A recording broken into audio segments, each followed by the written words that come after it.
I'd love to serve as a resource for you. Visit wendorfteam.kw.com and let's start your home journey the right way. Start the year moving, not hurting. If your joint pain has been slowing you down, then listen up. There is a way to get real relief without surgery, without downtime, and without putting your life on hold. Dr. Ashley Caravelli and her team at QC Kinetics here in Milwaukee offer regenerative treatments designed to help your body repair the areas causing pain. Knees, hips, shoulders, or back, wherever it hurts. Instead of an invasive operation that takes you out of commission for months, these treatments are done right in the office. You walk in, you walk out, and you get on with your day. No 3 to 6 months recovery. Picture this instead. You're moving better, you're feeling stronger, actually planning the year that you want because you finally took care of that pain the smart way. Game-changing regenerative treatment from QC Kinetics. January is your clean slate, so make it count. Call now for your free consultation at QC Kinetics. Call 414-240-2298. That's 414-240-2298. 414-240-2298.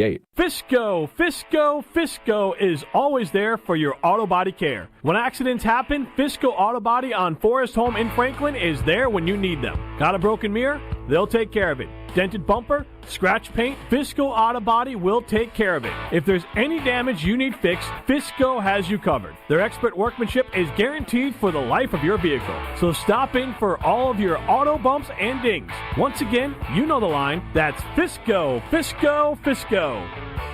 This is Bryan Bulaga. You're listening to 94.5 ESPN. 94.5 ESPN is WKTI and WKTI HD Milwaukee, a locally owned Good Karma brand station.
Championship game with the Jacksonville Jaguars. All three teams lost in Super Wildcard Weekend. Bradley, not only are you second place, Brad, your teams all blew it. Yeah, they didn't even get to second place. They were first round exits. 0-3, tough weekend in the Nortman household. And for all those Packer fans out there, heartbreak. I know a lot about heartbreak. This one is heartbreaking. It should sting a little bit. That was a painful evening. We will dive into it with you, KBN Nation, all show long. Strophies ready to roll on the Carbless Talk and Text line, 800-990-3776. Less is more. If you want to get anything off your chest, it is there for you. Of course, we're on YouTube at ESPN Milwaukee and at ESPN Madison, and download and listen to the ESPN Wisconsin app if you have not. So, before we get to any of our thoughts, I want to hear from the fans. This is about you. This is about KBN Nation. This is about us. How are you feeling? 800-990-3776. And right off the bat, let's go to the Sunshine State. Mickey in Orlando. Mickey, how's it going? You are up on the Carbless Talk and Text line. Hiya, pals. Look who's back. It's Matty Mouse. Matty Mouse is back in Green Bay. Oh, boy. Matty Mouse is going to get a new contract. Well-deserved after blowing a 21-3 lead in the playoffs. Oh, you know what's better than 21 points, kids. Not one, but 4 punts in a row. Can you count to 4? 1, 2, 3, 4. Good job. That's how you count to 4. which is also how many losses Matty Mouse had in the playoffs in his last 5 games. Math is fun. Good job, Matty Mouse. See ya, kids. Miska! Muska! Matty Mouse! Wow. Kyle's not having fun. Brad's smiling. That was hilarious. I was legitimately ready for Mickey and Orlando.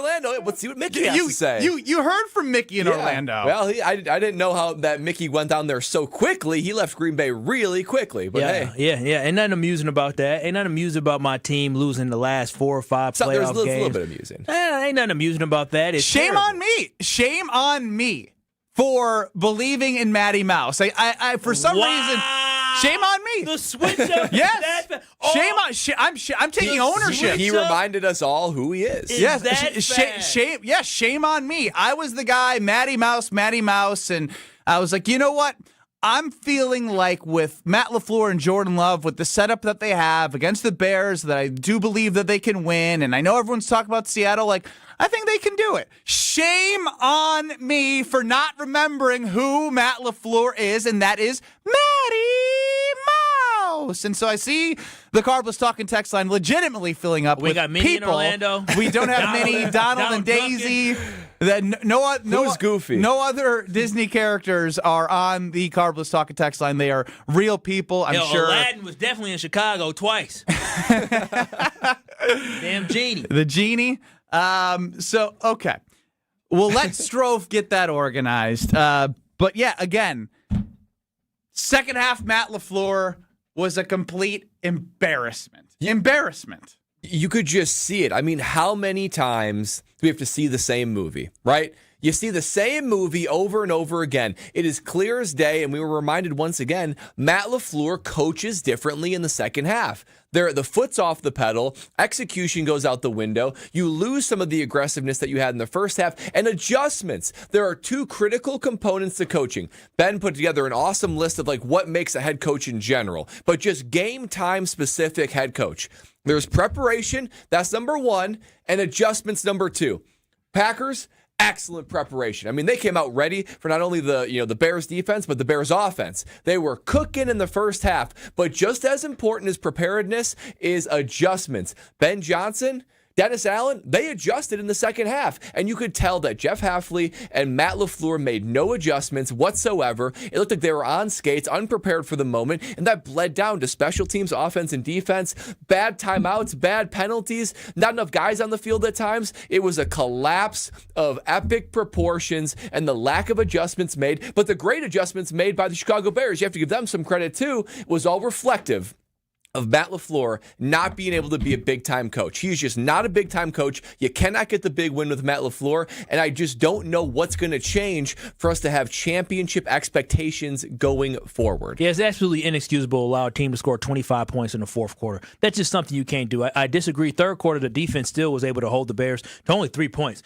It came down to the fact that this offense just could not execute out of halftime. The Bears ratcheted it up. They did a great job defensively. Dennis Allen did a great job defensively because they got to pin their ears back. They had absolutely nothing to lose. And while we're talking about Matt LaFleur and aggressiveness, the first play of the second half from the Packers was a pass play. It was just incomplete. And that's when things started to unravel because the next play, they stopped the run for -2 yards, and the offense was stale. And we have seen that far too often from this Packers team, especially coming out in the second half where they have a lead, where they can't get anything going. They can't get any first downs. They can't eat up any clock, and they're allowing teams to get extra possession. So, yes, this loss falls on the shoulders of Matt LaFleur and many other folks, but I'm not at the point where you guys are at where I'm ready to make fun of Matt LaFleur and call him Matty Mouse or sit here and write off what he has done. I think Matt LaFleur, if he was fired today, a lot of teams would be trying to get Matt LaFleur because he is a good coach. There just no disagreement there. They would he would get him to exactly where the Packers have been, and then where they falter. He's good. He's not great. Matt LaFleur needs to look in the mirror. He needs to understand that I need to have some people who can actually challenge me.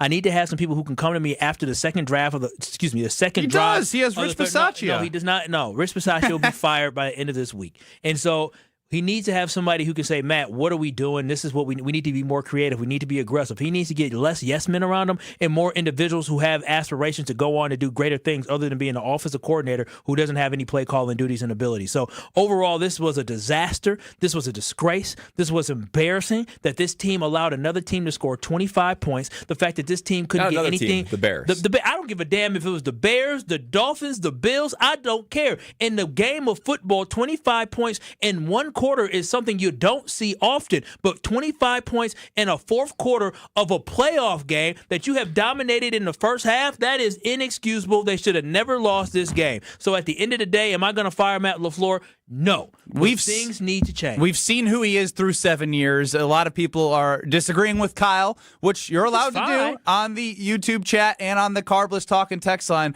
But all my brain goes to right now is, sure, the context of they let him come back, and Matt LaFleur, like, we saw this. We know what the Bears are, and to the Bears' credit, what their identity has become is they have not quit in any of these games. And if you're Matt LaFleur, despite, the pass play that didn't work right off the second half, or, just becoming the we're trying to run the clock out guy, man, their defense with Jordan Love in the first half could not stop him. Keep driving the ball down the field. If something's working, that doesn't mean you have to adjust to try and preserve clock. It'd be different if it wasn't like, I don't know, the same way the Bears had beaten you, or how they almost beat you in week one. So to see the same game flow for a third straight game and it be even worse in the third quarter, I mean, you can quote a million movies right now. You've seen movies where they're on the sideline. I'm thinking, remember Titans. Herman?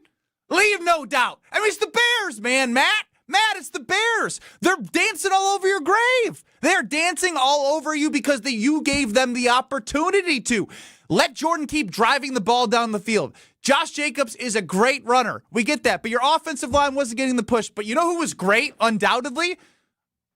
Jordan Love. And then you put him in a spot where he couldn't do what he was able to do in the first half because you changed the flow of the game. And to Kyle's point, what do the Bears have to lose by sending guys and pinning the ears back with their not that great of a pass rush? But you know what you can do when you're in third and medium and long? You can keep setting pressure, and one of the times it's going to work, and it's going to disrupt the quarterback. So this falls on the softness and the trends that we continue to see from Matt LaFleur in tight games, in big games. And also, there's stuff going around throughout this entire season about how many losses the Packers had in which they were up in these games. And even in some of the wins this year, they have let teams climb back to make it too close. So I know we're talking about this game specifically, but there is a trend of Matt LaFleur in big games. And you can think back, and I remember in 2019, I was like, that's a hell of a year. First year, 13-3, make it to the NFC Championship game. He got outclassed by the 49ers, but that was his first year. And Aaron Rodgers and that offense was not as good as they were when they were historically great in the red zone in 2020. And Matt LaFleur decided to kick a field goal to make a one-score game a one-score game. And I was like, all right, my hope for Packer fans and Matt LaFleur is that you are going to learn from this and you won't let those end-of-game scenarios keep coming back to haunt you. But that's just not the case. That's not what we've seen from this coach over 7 years. So it's the sample size, and then in that microcosm of yesterday with even more this season, I don't know how somebody as a Packer fan could go into next season with a level of confidence that Matt LaFleur will lead them somewhere in the Jordan Love era that he's never been able to lead them to. That's what I keep coming back to. Well, and if Matt LaFleur is the coach going forward, whether it be next season or many seasons, no matter how big the league is, fans, players, coaches, everyone will be bracing for that inevitable change of pace where you feel like no lead is safe. The team could easily come back, and that leaves a certain lack of distrust that players are going to have for their coaches are going to have for other coaches. It just seems like he cannot be at his best when his best is required. And that shows over and over. And it's not even just offensive game plan, but that is a huge part of it because you look at it and we say, we know that the Bears turn it on in the second half. We know that they try to then ground and pound further. So you have to slow the game down. You have to have long drives. And what do the Packers do?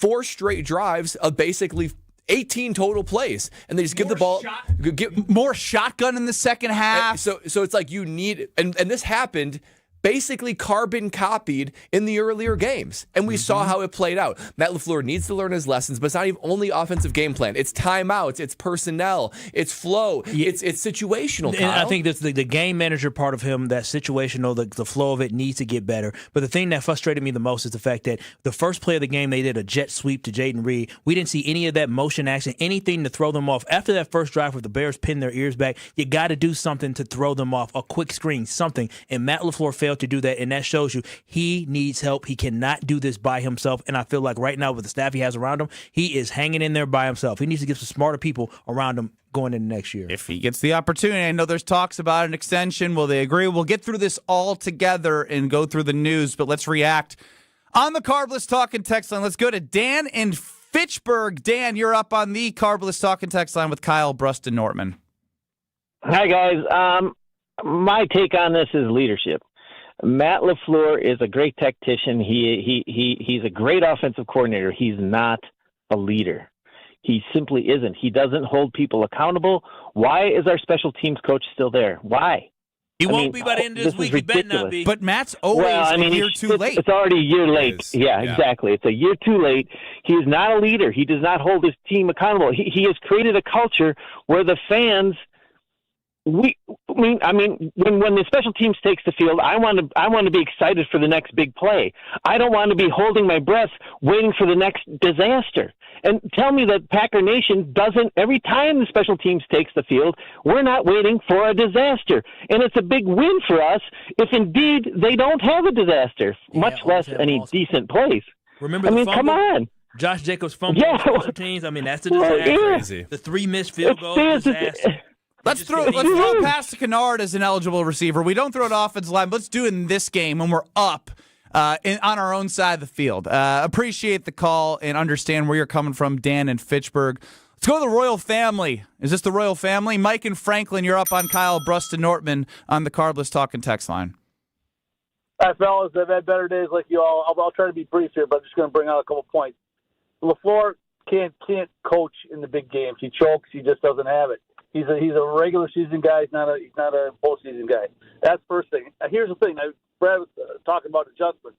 Here's what he should have done, in my opinion. Second half, start Willis. Start Willis just for 1 or 2 series because you know why? Because Ben Johnson's already schemed. They're planning for Love to come out. This just throws a wrinkle into him, and the Bears would not be waiting for that. So that you have Willis, you have Jacobs, you could eat up some clock. Mike. I love you, but when you see what Jordan Love was able to do in the first half, there's not even a thought of Malik Willis. It's just put Jordan Love in positions to continue to drive the ball down the field, get it out of his hand a little bit quicker, get some short passes, especially when you don't have the run game going. There's other ways to, quote, run the clock out that wasn't as predictable as what the Green Bay Packers did in the second half. Phone line's full. I want to get to all you, but I also want to know, when you think of this game, did the Packers lose because of the Bears, or did they lose because of LaFleur? That's the question. It's kind of both, but it's hard for me to be yes, there is a bravo to the Bears because they executed the same 3 times that they played the Packers. One was a blown coverage pick that they got away with. The other 2. We know the results. We're sitting here right now. 800-990-3776. Did they lose because of LaFleur or what the Bears did? It's Kyle, Brust, and Nortman with you 5 o'clock. Keep them coming. 800-990-3776. This is Kyle, Brust, and Nortman. Oh, boy. Hi. This is Mickey Mouse for my friend, Matty Mouse. You're listening to KBN on ESPN Wisconsin. On ESPN Wisconsin and the ESPN Wisconsin app. This is Kyle, Brust, and Nortman. You know Italian. What do you mean? You know Italian? You do know Italian. Yeah, he's right. Oui. That's French. But you had gelato. On ESPN Wisconsin and the ESPN Wisconsin app. All the antics. The reason he's not running the ball real well this year is because his pants are way too high. You see him pull his pants up? Check it out. All the action. How do you have a delay a game after a timeout? How on God's green earth, it's almost like he's in over his head. You need better assistant coaches. I'm sorry. The best of both worlds lives right here. Jen, Gabe, and Chewy. Weekday mornings from 7 to 9 on 94.5 ESPN, the ESPN Wisconsin app, and ESPN Milwaukee on YouTube. 4 years. That's enough time to earn a college degree, to serve a full term as a president, to train for something big and become someone new. You bet, and get 0% interest for 4 years at Pella Windows and Doors of Wisconsin, so you can invest in your home and in life's biggest moments. With exclusive features and customizations, Pella offers the highest quality products at a price you can afford. Aim high when setting your New Year's resolution and imagine what you can do in 4 years when you finance your home project with Pella. Visit PellaWI.com today. When storms hit or accidents happen, it's not just about property, it's about people. I'm Mandy Grimal-Lococo with Grimal & Associates Insurance. We help families bundle home, auto, and life coverage so you're never facing life's what-ifs alone. With the heavy rains we've seen in Milwaukee, we'll review your policy to be sure water backup, sump pump failures, and flood risks don't drain your wallet. Your home is more than walls and a roof, it's where life happens. At Grimal & Associates Insurance in Shorewood, we're here to protect your home, your family, and your peace of mind. Call us today at 414-332-0838. Something exciting is happening at St. Kate the Arts Hotel. On the second floor, you'll find the Studio Kitchen and Cocktails, Milwaukee's destination for bold flavors, fresh sushi, seasonal entrees, and cocktails crafted with care. Start your day with a breakfast that fuels you, stop in for dinner that sparks conversation, or linger late into the evening with drinks designed to inspire. With flavors and drinks for every mood, the Studio is the perfect place to gather, celebrate, and connect. Be boldly social. The Studio Kitchen and Cocktails, now on the second floor at St. Kate the Arts Hotel. No look behind the back to Kone, who rises up, throws it down. Siku Kone and the Milwaukee Panthers men's basketball team take on Oakland this Thursday. Tip-off is at 6 p.m. at Panther Arena. From clutch three-pointers to rim-rattling dunks to game-changing blocks, you'll experience all the action. Ticket prices start at just $23. Help tilt the floor this Thursday at 6. Visit mkepanthers.com for tickets. Panther Athletics for the MKE. St. Anne's Center for Intergenerational Care switched from a previous vendor to business technology from James Imaging Systems. Why? CFO Sally Parente. The service, the value, and the ease with which we can just keep using their service and not having any big headaches. It's not just all about the money. We're getting value here as well. Robert Prang, CIO with Tri-City National Bank, likes the fact that James Imaging is local. So being able to work with a local company like James that has that flexibility with their staff and being able to deliver for us has given us the ability to make the right decisions for our organization. And Junior Achievement of Wisconsin VP of Enterprise Services, Lori Salzman, had this advice for others. If anybody is looking for a good partner that is there to help find solutions, call James Imaging. James Imaging Systems, your local business technology partner. Visit jamesimaging.com. I'm Dr. Jasmine Zapata, Chief Medical Officer for Community Health at the Wisconsin Department of Health Services. Every year in the U.S., about 21,000 lung cancer deaths are caused by radon, an odorless, tasteless, and colorless gas. 1 in 10 Wisconsin homes has high levels of radon. Does yours? Call 1-888-LOW-RADON or visit lowradon.org to learn more. Test, fix, save a life. Sponsored by the Wisconsin Department of Health Services. You're listening to Kyle, Brust, and Nortman, KBN, on ESPN Wisconsin, ESPN Milwaukee on YouTube, and the ESPN Wisconsin app.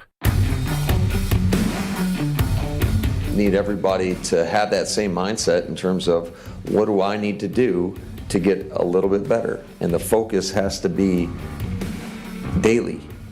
You're either getting better or you're getting worse. You're never staying the same. So how do I work for that daily improvement from this moment until next season? That was Matt LaFleur. We'll hear from him throughout the show. Packers lose because of LaFleur, because of the Bears. 800-990-3776. Carpless talking text line, or anything you want to get off your chest. Anyone have anything you have for chest before we get to the fans? I mean, one thing I'll say about Jeff Hafley is that I believe Jeff Hafley's a good defensive coordinator. Oh, we're going to get to Jeff. Don't worry. Okay, but I will just say this. The defense can only hold up for so long.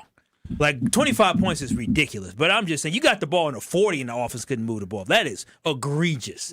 Well, and that's where the time of possession, the offense needs to control the pace of the game. So Jordan Love and Matt LaFleur need to take 5, 6, 7-minute drives and shorten the game by going 3 and out, 3 and out, 3 and out, 3 and out. Defense back on the field, it's going to exhaust you. The only thing I'm thinking of is no matter what happens to Jordan Love and Matt LaFleur, this will be a forever scar on their resume for the Green Bay Packers. Forever. No matter they could win a Super Bowl and you say, so, you know what? I'm not sure they're Favre and Rodgers, though, because that would never let that happen. Let's go to Corey in Twin Lakes. You're on the Carbless Talking text line, 800-990-3776. Let's get your voice heard. Hey, what's going on, guys? Thanks for having me on. I just wanted to say I was there on Saturday night, unfortunately. The first 3 quarters were amazing. I had Bear fans all around me basically congratulating me on our win already, and I kept telling them, slow down, slow down. But I went into the game thinking that, there's no way you can fire LaFleur after everything he's done, all the winning seasons we've had, but I just don't know how you walk out of that stadium like I did on Saturday and not think that he's got to be gone. I mean, I don't know. I'm at a loss for words almost. It's fair to be. And Scott from Racine chimed in. To re-sign LaFleur to an extension would be a cold slap in the face to all Packer fans and supporters. We have not won our division in over 4 years now. True. This Packer organization is accepting mediocrity and is more interested in making money off the fan base than looking to provide us with winning team. And more importantly, I think here is culture. That's Scott from Racine. You have to really wonder, too, think about the postseason. What's the outlier?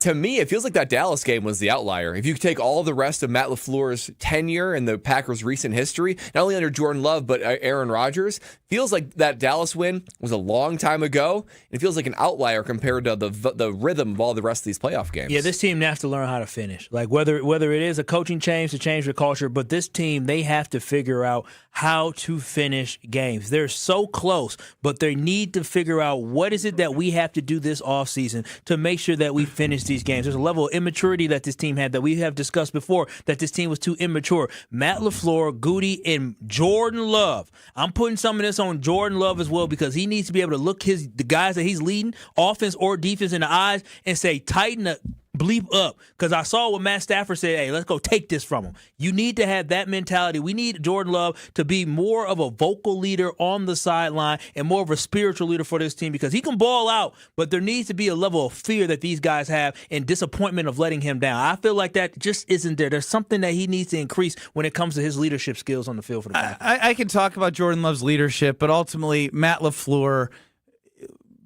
peed his pants, man. It's the third time they played the Bears and the same game scenario happened and no adjustments was made in the game with knowing how the other 2 game flows went. Where you were up, they came back. It was more of a back and forth in game 1. Game 2, we obviously know what happened with the blown coverages and the onside kick, and then DJ Moore catching it on Keyshawn Nixon. It's all been there, and so it's not like this was like the first time you were in this scenario against the Bears. You definitely were, and against other teams you were, and it's a lot of the same things we've been seeing, and this is why it comes back to I'm trying not to make this just this game specific, because the culture, the example, who Matt LaFleur has been, we've seen through 7 years. And so you have to ask yourself, are you okay with Matt LaFleur in a time where you have Jordan Love and Micah Parsons to lead you to somewhere where you haven't been since 2010? Because there are some pieces there that we can get into, like coaching Tinder, which we'll probably get to the Wheel of Strofe, where we go through the coaches from a Tinder style. And pick who you want, but regardless, everyone's going to want this position. And you've had this position to show for 7 years what you can do, and we're getting to see who you are in more of a bigger sample size. So let's go to Todd in Sheboygan. Todd, you're on the Carbless Talking text line. Yes, sir. I'm here. Hit us. Hello? Hey, Todd. How you doing? Yeah, pretty good. What are your thoughts, Todd?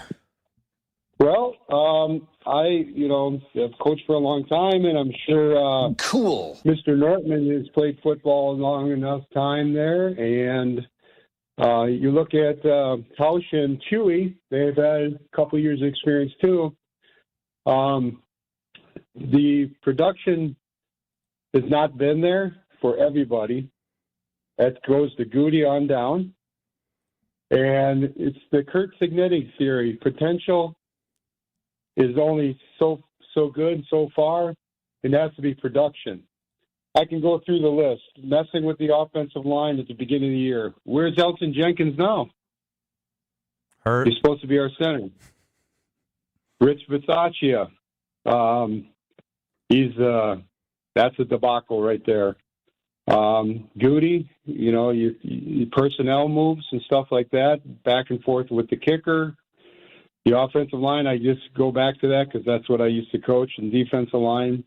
Trenches guy, Todd. The trenches weren't good enough. Nope, they're poor. They're weak. They're soft. Whatever you want to call them. Self-scout, do they self-scout themselves? During your time off, in your down week, you should self-scout what you're being successful with not. Jeff Halfley, yes, he did a good job for a couple of years, but I'd be questionable about his theories and things like that. Well, Todd, let me tell you this: you seem to want to go down the list. I think you should apply if it opens up because you got some solutions and fixes and some oomph behind it. So we appreciate you, Todd. Football guy football Todd guys. on the Carbless Talking text line. Corey in Chicago, our guy. Rough for you with all the bets you made. You're on with KBN. Man, yeah, it's been rough, man. It's been real rough. But this is my issue. I say we do make a move on LaFleur. Yeah, we do. But that's what the organization ain't going to do. I believe they're going to keep LaFleur and they're going to keep Goody. But what they need to do, if Stefanski is out there, go bring him in as an offensive consultant, coordinator, whatever you need to do. But we got to get rid of Luke Buckes. We got to get rid of Stojanovic. We got to get rid of Bisaccia. Yeah, preach. And the thing is, we need more leaders in this locker room because we don't have enough leadership for all the immaturity that we got with the players. Don't get me wrong, we have probably one of the best young talents in the NFL, but it's not a damn veteran in that locker room. We need a veteran in that locker room to set it off like Charles Woodson did in 2010. Thank you, Corey. Look, I get where he's going, but if you're talking about bringing in an offensive mind, what benefit, based off the conversation, would Matt LaFleur be as a head coach if he's not calling the plays? And the main thing, play calling was a part of it, but I think more of the time management and the timeouts and situationally, those are the things that keep coming up. So if he's in charge of that and someone else is calling the plays, I don't have faith that if he was just in charge of team from a leadership standpoint and culture standpoint, that it wouldn't make sense to have him.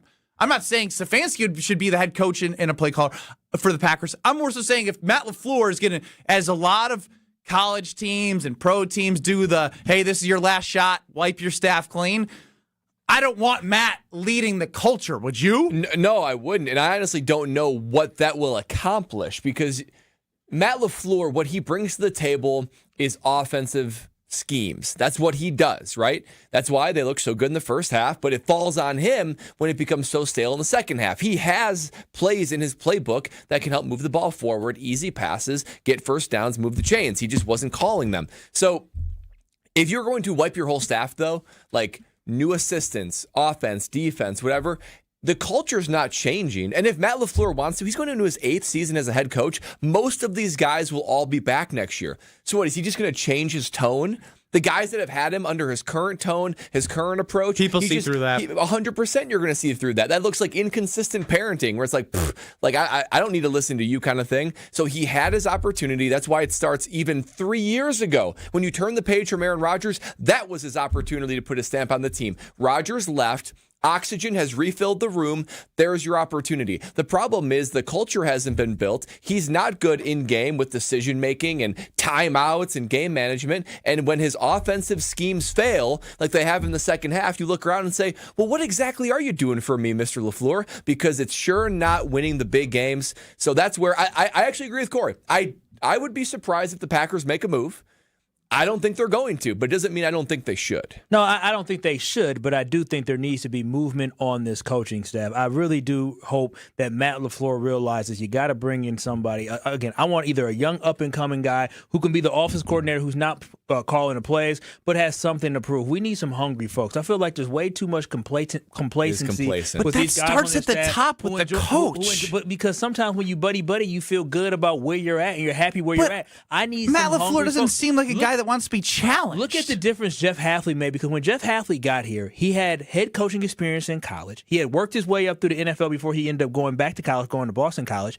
And he brought a head coach and a leader to the defensive side of the ball. We can poo-poo and be upset about the failures of this defense after Michael Parsons went down, but there's a reason why Jeff Hafley got interviews last year, and he's one of the hottest coaching candidates now because he displayed characteristics within what he did as a leader of the defense. The Matt LaFleur needs some more help on the offensive side of football so he can focus more on the game management and calling the plays, but he also needs, I'm telling y'all, he needs somebody to come in there and tell him, bro, what are we doing? We got -2 yards on this drive. Be aggressive. We need more guys that can challenge Matt LaFleur. I don't know. If that's what you need from somebody to tell your head coach, then I think the head coach is gone. It's done. The Eagles is very different because they call the play. The head coach saying that. But the Eagles, but the Eagles, it was different because Nick Sirianni didn't call the plays, but they changed the offensive coordinator and defensive coordinator, and look at the results that they ended up got. They got a Super Bowl. So I'm saying change sometimes can be good, and I think right now, if Matt LaFleur does come back, the offensive staff has to change. Bisaccia has to be gone. Tom in Richfield, you're on the Carbons Talking Text Line with KBN. Hey. Hey. Hey, it makes me ill just to watch this. That's 5 losses in a row. Mm-hmm. I mean, what happened to us? I mean, I don't believe it. And I know they keep saying Michael Parsons went out, and guess what? Next man up. And number 52 was not next man up. He couldn't do anything. The Amber Alert. Amber Alert. Hello. Yeah, you're here. I was just putting out another Amber Alert for Rashawn Gary. Oh, I mean, I missed that. I mean, where did he go? He just fell asleep this year. I know he makes a lot of money. The whole team makes a lot of money. We got 2 players making over $100 million a year. How are we going to ever replace this and start over again? Well, I think, look, as I mentioned, there are some foundational pieces here. Jordan Love, Micah Parsons, Edgerrin Cooper. I think they're likely going to got hurt. But that's where it's interesting, right? Because doesn't matter anymore. If the Packers were to move on from Matt LaFleur, everyone says, oh, Matt LaFleur would be the #1 candidate out there.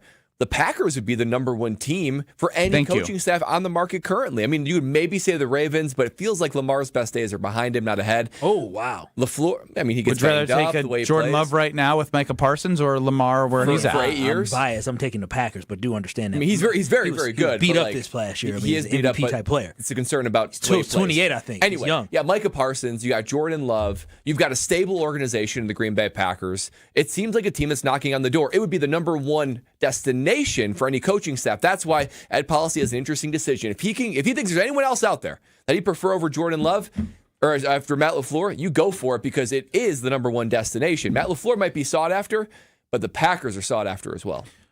I want to continue to hear from you. Additionally, I want to hear from Rob Domofsky from Jen, Gabe, and Chewy earlier this morning on 94.5 ESPN on the latest with the Ed Policy decision, the extension. What do they offer? Do they offer? It's all up in the air, but the longer they wait, the less I like it. More Kyle, Brust Nortman. If you're on the line, stay there. We will get to you next. This is Kyle Brust Nortman. So in my short time here, I've come to learn about these things. I call them Strofe days, where he's doing something for himself, and then he just wipes his calendar, regardless of how it may affect other people. On ESPN Wisconsin and the ESPN Wisconsin app. Every so often in medicine, something comes along that is truly revolutionary. Dr. Mitchell Scheinkup, former orthopedic surgeon, now National Medical Director at QC Kinetics. I believe this is one of those things. Dr. Scheinkup is talking about regenerative medicine, something he's practiced, researched, and written about for nearly 2 decades. The old ways of dealing with joint pain, such as steroids and surgery, are no longer the best ways. If you have pain from arthritis or injury, you owe it to yourself to learn more about this exciting option, using your own body's natural power to get lasting relief. And there's no better place to learn than QC Kinetics. There is no one in this country today with more clinics, more satisfied patients, more advanced protocols, or more experience in using this exciting option to deliver life-changing results. Call QC Kinetics now for your free consultation. Call QC Kinetics, 414-240-2298. That's 414-240-2298. 414-240-2298. Big ideas deserve a big story and the right audience. At Saturn Lounge, we bring your marketing to life with branding, websites, digital marketing, and video storytelling that stands out from the crowd. Whether it's a TV spot, a campaign, or content built to connect, Saturn Lounge is where strategy meets creativity. From the first spark of an idea to the final cut, we're here to make your message shine across every platform. Ready to make your marketing a success? Step into the spotlight with Saturn Lounge, your launch pad for bigger, better marketing. To tell the world your story, visit SaturnLounge.com today. Come grow with us at Glenroy. For more than 6 decades, our family-owned company has built its reputation on quality, reliability, and providing strong career opportunities in our community. As the packaging industry rapidly grows, so does Glenroy. Here, you'll find competitive wages, a clean, modern workspace, fully vested 401k, yearly bonus award, and the chance to build a manufacturing career with purpose. Apply today at glenroy.com/careers. That's GLENROY.com/careers. What's better than cheering for the Packers with an ice-cold beer in your hand? Cheering for the Packers with an ice-cold beer in your hand that you got for 10% off. And when you get Packers checking from Associated Bank, you get even more. Like 10% off food and 10% off drinks on game day. Like that ice-cold beer in your hand. Plus 15% off Pro Shop gear. Only with Packers checking. Associated Bank. Bank of the Packers. Learn more at associatedbank.com/Packers. Member FDIC. With your Saganiac Planning Marquette recap, I'm Will Summers. Looking for their second straight Big East win, the Golden Eagles fell 76-73 against Villanova on Saturday. Freshman Nigel James Jr. was incredible as he tallied a career-high 31 points to go along with 6 assists. James inside, back out. Now James has an open 3. He'll try another one. Good! Nigel James, 4 of 5 3-point shooting. That's what you call a Novak. Marquette now hits the road to take on St. John's on Tuesday. For more than 40 years, Network Health has been the trusted experts in health plans. Just like you, they're honest, hardworking, and grateful to call Wisconsin home. Whether you're seeking coverage for yourself, your family, or your employees, Network Health has you covered with a range of options, including individual and family marketplace plans, employer plans, and Medicare Advantage plans. Call Steve Llewellyn, Saganiac Planning, 262-783-6161. 262-783-6161. Saganiac Planning, a name synonymous with employee benefits and top-notch service. And post game about what happened on the court. Bucks in 6 on the Bucks Plus Audio Network. Find it now on bucks.com/plus or on Spotify, Apple, or wherever you get your podcasts. You're listening to Kyle Brust Nortman on ESPN Wisconsin and the ESPN Wisconsin app. What do you know? You open up your phone and then you see something you missed. Because there's a lot of information from the game and moving forward. As the Packers lost 31-27 on Saturday. Welcome into Kyle Brust Nortman. We're doing this all together. Rob Domofsky tweeted, probably didn't matter, but the Packers had only 10 guys on the field for the final PAT on Saturday. What do you mean? What do you mean it doesn't matter? Yeah. Details don't matter. Details don't matter. 31-27. How did the Packers beat the Bears last year? Blocked field goal. What happens if you blocked extra point and you don't need a touchdown and you need a field goal to tie? Wait, for ours or theirs? Packers on defense had 10. Yeah, I mean, it's just attention to detail. It's the same stuff. It's a cold night. It's windy. Footing's not great. You don't get the same trajectory out of the ball. You might just get a little bit more push. And that was a couple plays after they called the timeout because they were trying to run guys off and on the field, and they ended up having, I believe, 10 men on the field as well when they were trying to run guys off, and he wasted a timeout in that moment when the Bears eventually went on to score. So, yeah. And let's not forget timeout, delay of game, leading to a longer field goal, missed field goal. I mean, there's just so many things time after time where you're just like, this doesn't happen to great football teams and great head coaches. Let's hear from Rob Demovsky earlier this morning, who joined Jen, Gabe, and Chewy. Rob does a pretty good job, as we heard Adam Schefter over the weekend and this morning, but with the dynamic of Ed Policy being the Packers president in his first year, having to make some decisions here, what's it going to look like for the Matt LaFleur conversation? But is it possible they're talking about an extension that they know LaFleur wouldn't take, right? Like they're going to set up for it, and then it makes them look like, hey, we tried, but, ultimately we decided we couldn't come to an agreement. Or is LaFleur going to go in there and say, I want $16 million? And the Packers say no. This doesn't necessarily mean that that he's the coach next year and for the year after and year after. But I do think all those things are in play here. But is it possible? Double whammy. That's Rob Demovsky on Jed, Gabe, and Chewy earlier this morning. Brad, unfortunately for you, you've had to sit in these end-of-season conversations as a player, sometimes good, sometimes bad. Ed Policy's the president. You played in the NFL. What would this look like from a statement from Ed Policy? It's his first major statement as president of the Green Bay Packers. It would be bizarre and wishy-washy. It would be so soft, I couldn't even believe it. Why would Ed Policy care at all about trying to win a PR battle to try to extend a fake olive branch to Matt LaFleur just to make it seem like, oh, we tried? I know Rob is just hypothesizing and saying there are certain things on the scenario, but the way the reports are being drawn out by even guys like Adam Schefter, it sounds like, oh, we're going to try, we're going to do some talking, we're going to have some negotiations. So it's not a big leap. Why on God's green earth would Ed Policy care about winning the PR battle and having some fake level of negotiations with Matt LaFleur just to say, hey, we tried? I would love if Ed Policy would take a stance, make a statement, say, Matt LaFleur is my guy. This sort of in-between, all it will do will continue to erode confidence in Matt LaFleur. Take a stance, pick a side, and have some conviction behind it. If it's extend Matt LaFleur, say, you know what? That's what we're doing. This is our head coach. I trust that he can get us to the promised land. This is just one game in a large sample size. We know who Matt LaFleur is. He's our guy.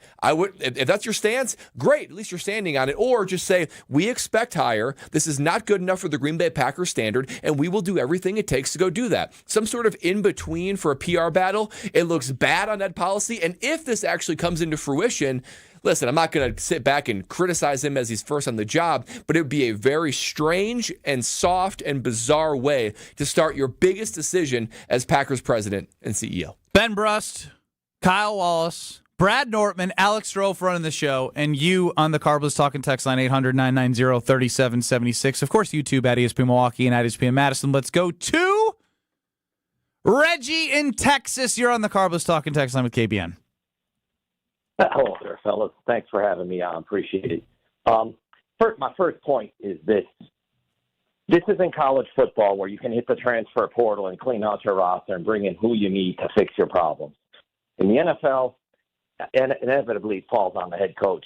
And there's a pattern here. If you go back to the championship game against the Bucs, down 8, goes for the field goal, never see the ball again.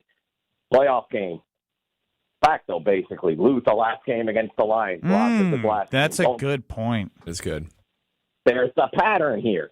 And when I start hearing names like, well, John Harbaugh might be a good replacement, you guys hit a great point. Don't replace a guy till you have a guy you know you want. Why is Harbaugh in trouble? Giving up leads with the Ravens. So you want to replace a guy who's got a leaky faucet with a guy who's got a leaky faucet. I don't know about that. Yeah, I hear you. I'm not necessarily sold on Harbaugh, but again, we can get to coaching Tinder with Alex Strofe a little bit later. And if you do have, I'm going to ask you all about leaky faucets. Sounds good, Strofe. Keep answering those phones. You're working hard back there. Let's go to Derek in Lake Geneva. Derek, you're on the Carbless Talking text line with KBN. Gents, good afternoon. How are you doing? Oh, you know, I'm pretty good. We alive. I wouldn't say well, but alive. As am I. So I'm going to reference back, Brad, you made one of the best comments I've heard in the last year. Oh, Mark when Guy. You referenced Luke Fickell erased 30 years of Barry Alvarez's work in just 3 years. Buddy, that was spot on. Thank you. Matt LaFleur just did the same thing with 3 years of Packers dominance in 1 year, okay? I'm not asking for us to have a coach like Mike Holmgren who's going to grab Billy Schrader by the face mask and drag him to the sideline. I'm not asking for this. Missed But those I would days. use an analogy to describe our coach. No, Bo Now, what Ryan, happened- like Bo Ryan your used coach- to yell the hell out of me. Like, I missed that. I missed the toughness. I only got coached hard.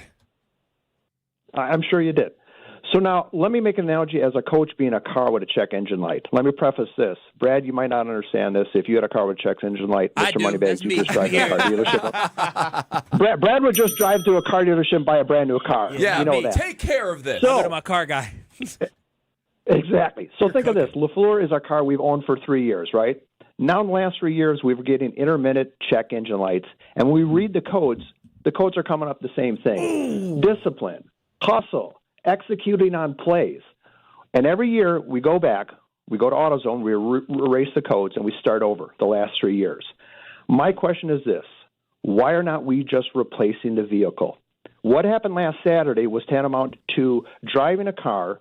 You're taking your fans in the passenger seat to a wedding.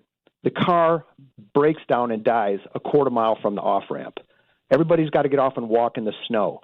Now policy is going to tell us, hey, man, we're going to fix the car. It's going to drive like brand new. We've seen brand the new car, isn't good Derek, enough. haven't we? We've seen the damn car.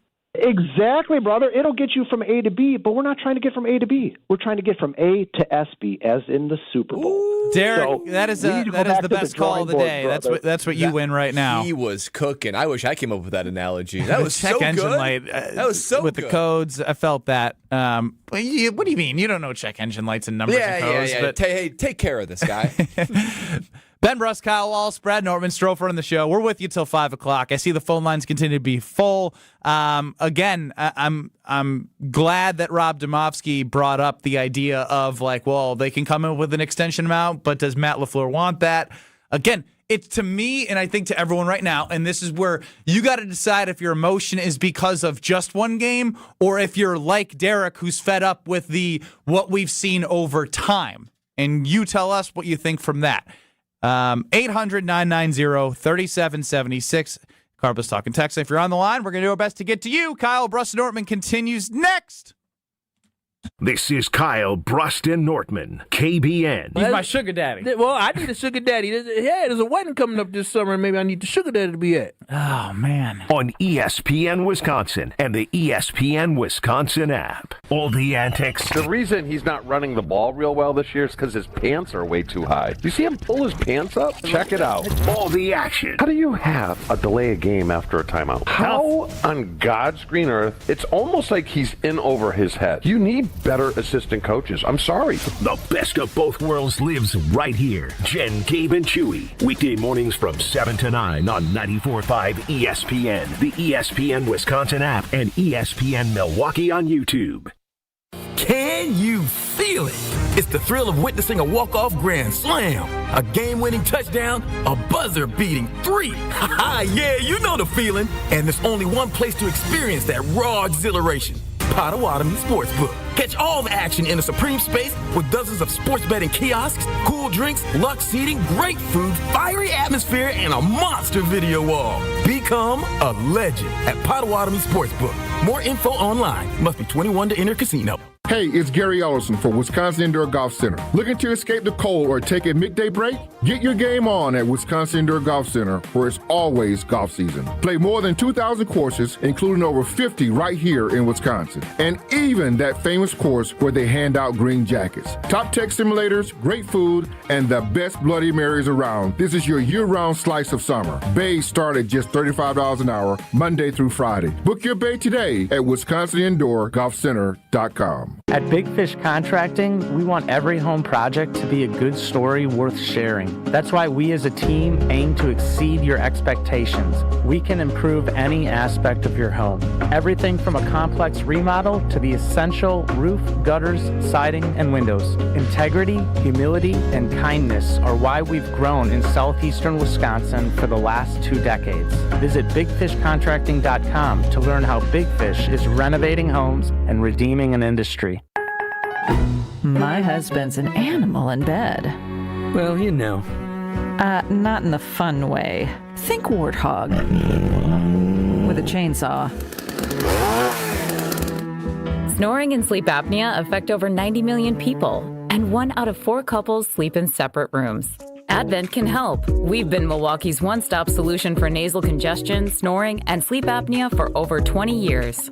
Unlike many other practices, we focus exclusively on these conditions, so you get comprehensive care under one roof. Advent's unique approach can help you breathe and sleep better, and many avoid a CPAP. Plus, most insurance is accepted for our effective 20-minute in-office treatments. Hey, the only animal you want in your bed is your dog. Advent. Sleep better. Sleep together. Learn how you can improve your life at adventknows.com. UW Credit Union presents the Student Athlete of the Week, supporting local student athletes as they grow on the field, in the classroom, and in the community. UW Credit Union is here for every you. Learn more at uwcu.org. With your UW Credit Union Student Athlete of the Week, I'm Will Summers. This week's UW Credit Union Student Athlete of the Week is Wisconsin Lutheran senior and Northern Iowa commit Xavier Zenz. Zenz delivered a championship-clinching performance at the Beach Ball Classic in Myrtle Beach, South Carolina, knocking down a buzzer-beating three-pointer to lift number 15 Wisconsin Lutheran to a 57-54 win over North Crowley in the traditional bracket title game. Zenz finished with a game-high 26 points, shooting 9 of 12 from the field, 4 of 5 from 3, and 4 of 4 from the free throw line. He scored the final 7 points of the game, including the game-winning shot as time expired. Over the 3-game tournament, Zenz averaged 26.3 points per game, earning MVP honors while leading the Vikings to the championship. Congratulations to Xavier Zenz, your UW Credit Union Student Athlete of the Week. This is Kyle Brust Nortman, KBN, on ESPN Wisconsin, ESPN Milwaukee on YouTube, and the ESPN Wisconsin app. Ben Brust, Kyle Wallace, Bradley Nortman, KBN Nation can get us at 800-990-3776. Chef Ed chimes in. If Tom Brady was the quarterback of the Green Bay Packers, Matt LaFleur would still find a way to screw it up. Get us on YouTube at ESPN Milwaukee and at ESPN Madison. Let's go to Sue in Cudahy. Sue, you're on with KBN. Hi. Okay. All you are down in the mouth about LaFleur. Mm-hmm. Don't deny it. You all are. A lot of people are. Mm-hmm. Yes. Well, what about all the assistant coaches? What about them?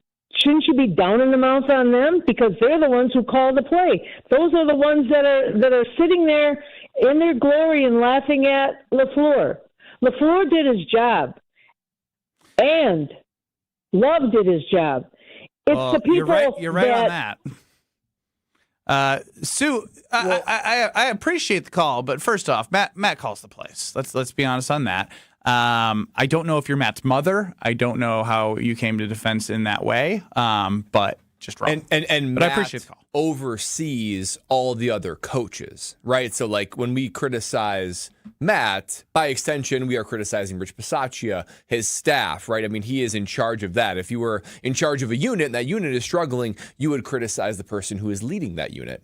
Yeah, I just really feel like it comes down to how good of a CEO has Matt been, and Matt hasn't been a consistent CEO. He's been extremely inconsistent with so many different decisions that we're talking about, and it comes down to, does Ed Policy believe that Matt LaFleur can be a better CEO while handling play-calling duties as well? Does he have enough people in his back pocket, or not in back pocket, who work with him on the offensive side for him to be able to be a great CEO and a great play caller? Currently at this time, I don't think that's it. I really just don't think he has a strong enough staff around him. I do believe in Matt LaFleur. I think this team, and again, I'll keep going to it, this team in Denver, was looking like a Super Bowl team, and everything just faded away. Zach Tom went down. Micah Parsons went down. You had already lost Tucker Kraft. You're talking about just this season. The Packers lost 4 guys that are all-pro potential type guys. Or not just Pro Bowl, but Zach Tom is considered in the conversation of being an all-pro guy. Micah Parsons was an all-pro. Jordan Love was getting close to becoming an all-pro. Tucker Kraft was playing at a level that he would have been in the conversation of being a top 3 tight end in the NFL,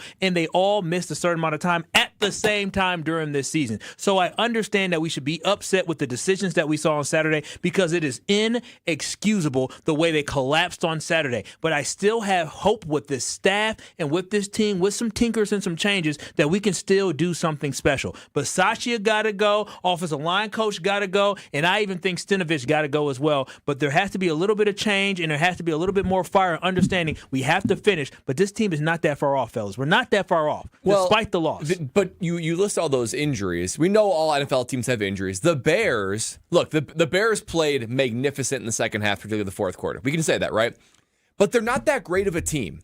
We said here all week last week, listen, regardless of all that, Matt LaFleur and Jordan Love, you go get this win. If you were a good to great team, you go get this win. Rodgers and Favre, they would go get this win. Yeah, they would. Even shorthanded, you go get this win. And We've seen the development where Rodgers has failed. We saw Mike McCarthy, yes, we won a Super Bowl, but what happened after that? Failure after failure after failure after failure. It doesn't matter. It wasn't the Legion of Boom, or whether it's the 49ers, where Aaron Rodgers couldn't do anything offensively. We've seen failures come with this coach and a different coach. Aaron Rodgers is great. He's fantastic. He's one of the greatest of all time. You love LaFleur. That's all I get. Why do you love LaFleur so much? He's given you so much pain, and you're coming to his defense. It's not about loving LaFleur. You don't think... It's about looking at the full 19 weeks of football that we have and understanding. What about the 7 years? All these coaches have 7 years, Kyle. I 100% get it. He took over a team. 3-6. He took over a team that had struggled, and he helped Aaron Rodgers find himself again. They failed with Aaron Rodgers. Do you want to win a Super Bowl, or do you want to come close? I want to win a Super Bowl, and trust me, you guys know I have been very hard on LaFleur, and there was a point even last season where I was like, you know what, maybe we need to move on. Which is fascinating. But what I saw in this year, and I did see some development, especially with not being able to win big games last year and then winning big games this year, but now you kind of flipped it where you lost big games did the Packers win this year that are outsized enough to ignore the playoffs, the one and dones that we keep on losing. I guess big game is kind of tough because Thanksgiving? As things shook out, because when we thought with the Lions was a big game, they were still a good football team. But to me, it seems like in this team, this is why it hurts so much, is that when this team has their mind set to something and they're on a mission, they seem to prove people that I can do this. Because think about it. They went 9-8 the first year that they made the playoffs. They beat the Dallas Cowboys, and they fought against the 49ers. The following year, they couldn't beat good teams, but they beat the bad teams to show that, no, we're going to sustain the success. You won 11 games. Then the biggest beef on them was they were 1-5 in the division last year. What did they do this year? They were able to beat the Lions twice. Who cares? You didn't win the division, and you lost the Bears in the playoffs. What you're missing is the level of immaturity for them to be able to consistently get hyped and up for games. That is a problem, but I do think it's correctable. I think that they can bring it all together next season. I turn to Brad on that one. I feel like immaturity is from a culture and from a leadership, and that's the coach. Well, in this team, they're not young anymore, right? They might be on paper among the youngest teams in football, but they're not young by experience anymore. And the thing is, you have your opportunity to set your culture. It happens early on. He had the opportunity to set it in basically 2 different windows, right? The Rodgers window and now this Young and Love team window. And I just think that he had his opportunity. It is set. It's going to be hard to change course. And it's not even the thing is, we know that there is a level of high ceiling for this team because we see it, right? The first half of this game, you're like, woo, this team is cooking. The first half of the Broncos beating the Lions on Thanksgiving. You look at this team and say, this team is cooking. Maybe they can win a Super Bowl. And then what? But the inconsistency, which is reflected by coaching, continues to rear its ugly head. And you cannot do that over long enough time periods or else you're going to get beat in the fashion that they did on Saturday night. I saw that the earlier losses during the season where you saw the loss to the Cleveland Browns, you saw the tie against the Dallas Cowboys. I just felt like after the Panthers game, they lost to the Eagles. That was a bad offensive performance. You're trying to adjust not to having Tucker Kraft. But after that, they ripped off 4 straight, and it looked like they went to Denver, and they're going to rip off 5 straight. That seemed like a big turning point in the season for the Packers because they beat 3 divisional opponents. They beat the New York Giants, and they were up against the Broncos. So at that point, it's just like, man, can Matt LaFleur get this team back to where they were in the middle of the season?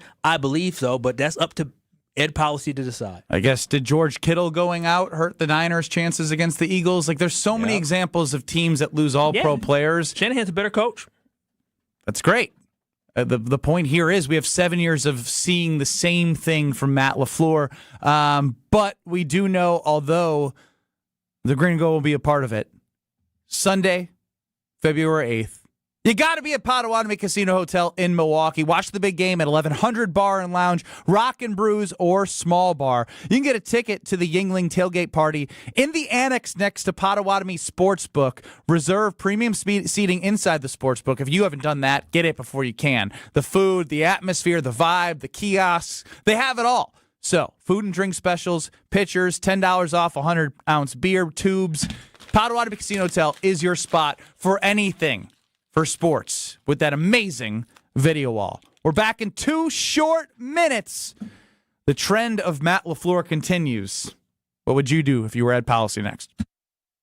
Something exciting is happening at St. Kate the Arts Hotel. On the second floor, you'll find the Studio Kitchen and Cocktails, Milwaukee's destination for bold flavors, fresh sushi, seasonal entrees, and cocktails crafted with care. Start your day with a breakfast that fuels you, stop in for dinner that sparks conversation, or linger late into the evening with drinks designed to inspire. With flavors and drinks for every mood, the Studio is the perfect place to gather, celebrate, and connect. Be boldly social. The Studio Kitchen and Cocktails, now on the second floor at St. Kate the Arts Hotel. Homer here with a message about Three Pillars Senior Living Communities, located on a serene setting along the Bark River on 300 gorgeous acres. Three Pillars Senior Living Communities is a top-ranked full continuum community. Active adult, independent living, assisted living, memory care, skilled nursing, and rehab. Three Pillars, the hands-down choice for you or your loved one. Been there. Know people who live there. They love it. You gotta go to Dousman and see it in person. Get all the info on Three Pillars at threepillars.org.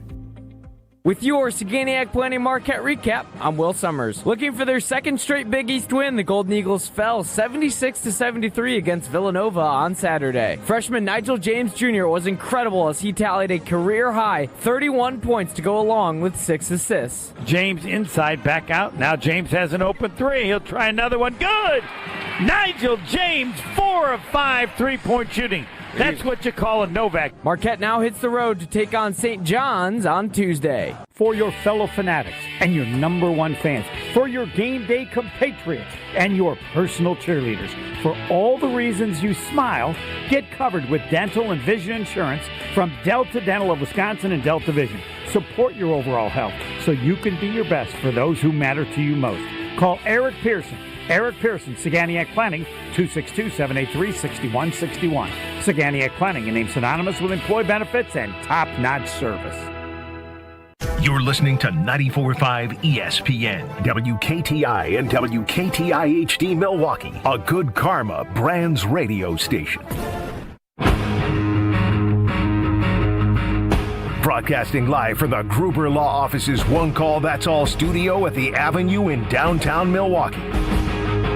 This is Kyle Brust Nortman, KBN on ESPN Wisconsin. Here's Kyle Wallace, Ben Brust, and Brad Nortman.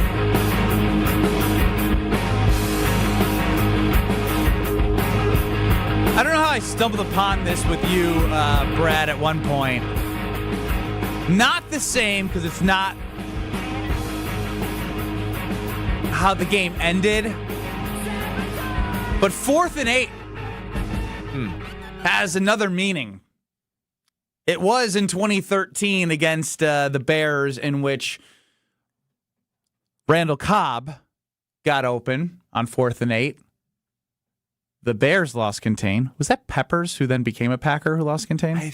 I don't know. Julius Pepper lost contain, but I think that wasn't that the year that they went to the Super Bowl year? I thought that was 2013 to win the NFC North. That's what it was. Yeah, and it was Julius Peppers who lost contain because he was able to. It was Peppers. Slide out. It was 4th and 3, and then what led to the 5-yard penalty on the false start turned into 4th and 8 for Caleb Williams, where he scrambled and they got lucky on that one play. because that ball went whoosh, over his head.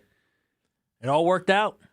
Not on Saturday for the Packers on the 4th and 8 for Caleb Williams.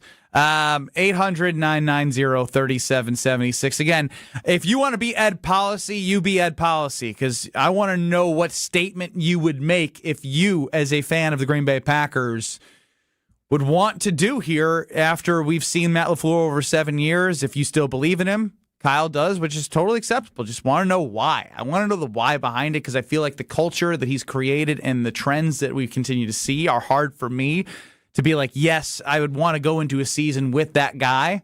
But we'll go to Bubba in Milwaukee. Bubba! Here on the Carbon Stock text line. What's going down, y'all? What's going down? We kicking it with Bubba. What's up, Bubba? Look, man, every time they lose, I'm a math teacher that calls in disguise, so we're going to go with the nickname Bubba. Every time we lose, y'all put me on the internet last time I told y'all that. I got to call in on Monday. So I didn't go to work today. Screw math, screw my class, screw everything. That's fair, man. You have every right to do what you want.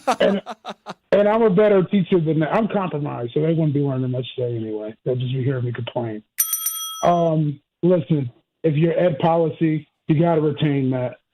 And maybe I'm being a little heartfelt here on my homer, but we are family-ran, small, family-oriented franchise, and I know everyone wants to get out of that mantra that has carried us so long, but I feel like Matt and Jordan have the right to Christian themselves and win their first Super Bowl under this paradigm that is the Green Bay Packer franchise.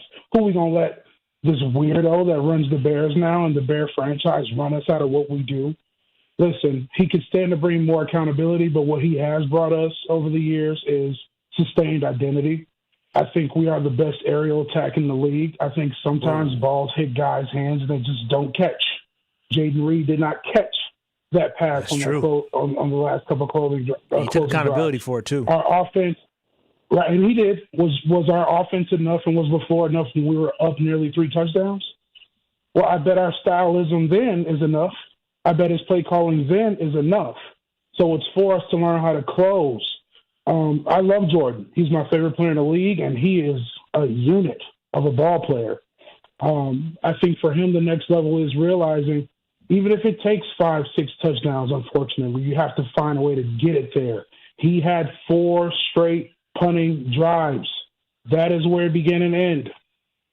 All right, let's see what we do next year. Thank you, fellas. Appreciate it. All right, Bubba. Good stuff, take a day off of math, and best of luck tomorrow for you. I mean, Bubba made some good points. However, I just don't know if it's just going to happen with Matt LaFleur and Jordan Love. And here's the one caveat I will make. The only way you actively get rid of Matt LaFleur is if there's someone else that Ed Policy absolutely loves. Like if he loves John Harbaugh and said, like, this is my dream candidate, then you go get John Harbaugh. What you don't want to do is fire Matt LaFleur and then we'll figure it out. You got to have a plan. Matt LaFleur is better than most of the candidates out there, so you have to be able to have a plan. But I would argue that the Packers are the best opening of all the openings. You could go get John Harbaugh. For me, I would take John Harbaugh over Matt LaFleur, but I'm not sure how many other people. 17. He's a culture setter. Have him be a culture setter for 5 years, get a great offensive coordinator, and you're able to then capitalize on this Jordan Love and Micah Parsons window. Yeah, okay. So one thing I want to say about this game, okay? Yeah, Matt LaFleur, he failed us.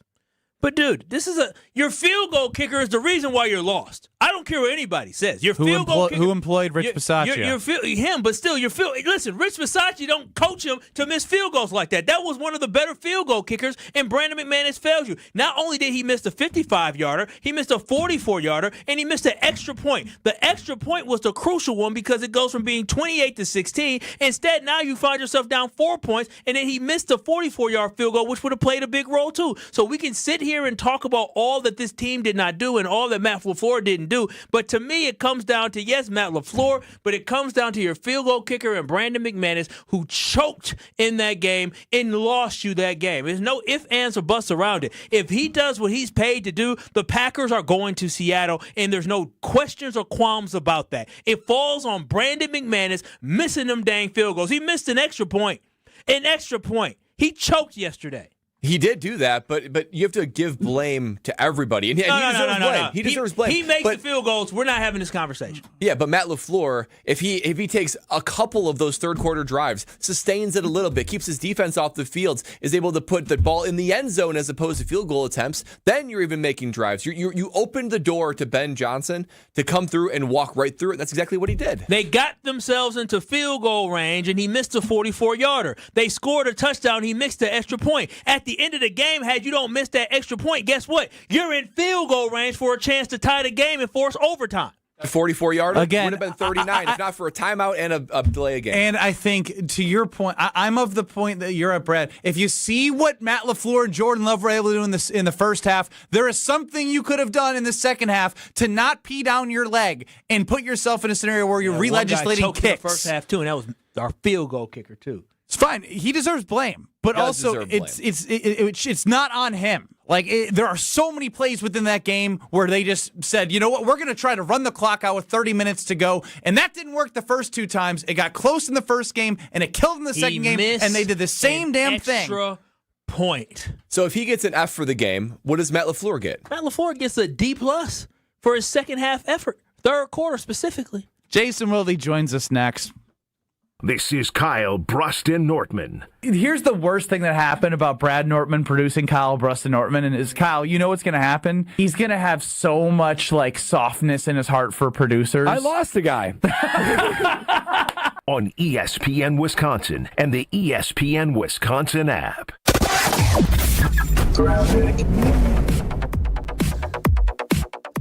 Well, starting off with some delays. Westbound 94, just west of 27th Street to Mitchell Boulevard. On the eastbound side, backing up from 76th Street to Hawley Road.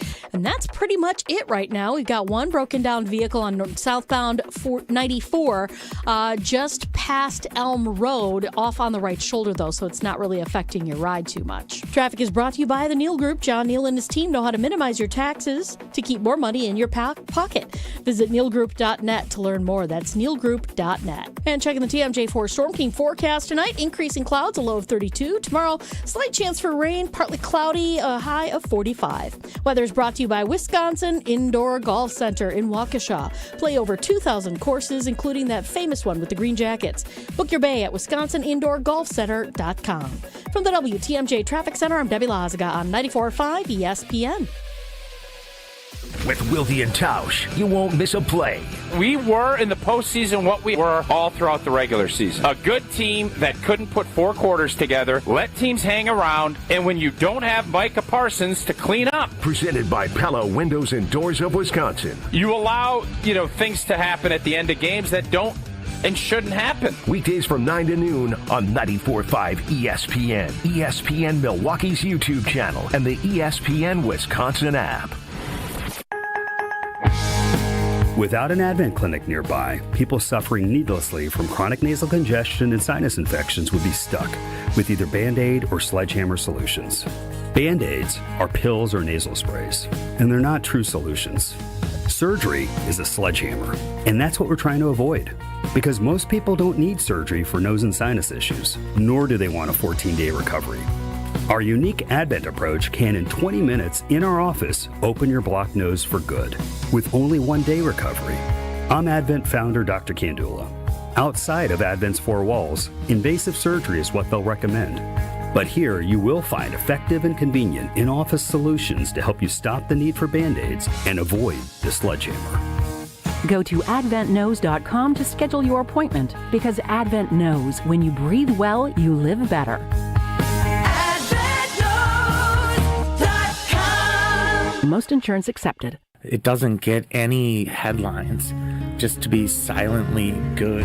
Big Fish Contracting, we say renovating homes, redeeming an industry. It's so much more than just, okay, we're replacing your roof. We're not only educating homeowners, but we're getting to know them and allowing them an opportunity to get to know us. And there's just such beauty in it, If anyone is considering reaching out to us, or you can check us out on our website, bigfishcontracting.com. Can you feel it?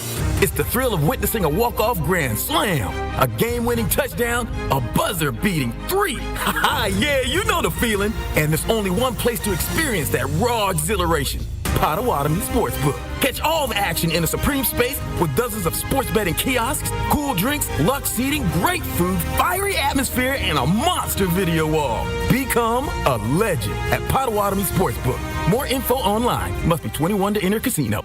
It's Jason Wilde from Wilde & Tausch. Upgrade your industrial supply services with Lakeland Supply, your trusted ISO certified partner for custom packaging, shipping supplies, janitorial, and safety supply solutions. With over 40 years of industry excellence, Lakeland Supply is a proven one-stop source with over 95% of their products made in the U.S., and they treat their customers like family. Personalized service with a national reach. That's what Lakeland Supply does. Visit lakelandsupply.com to discover how they can make your business better.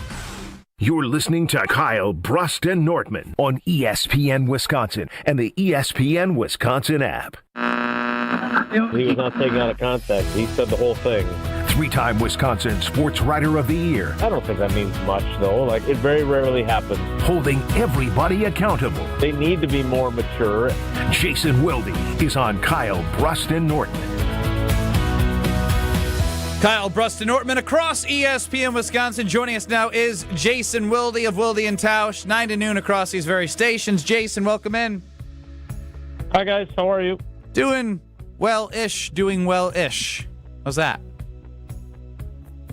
Sure. Well, you feel your feelings, buddy. I want to know from you, Jason.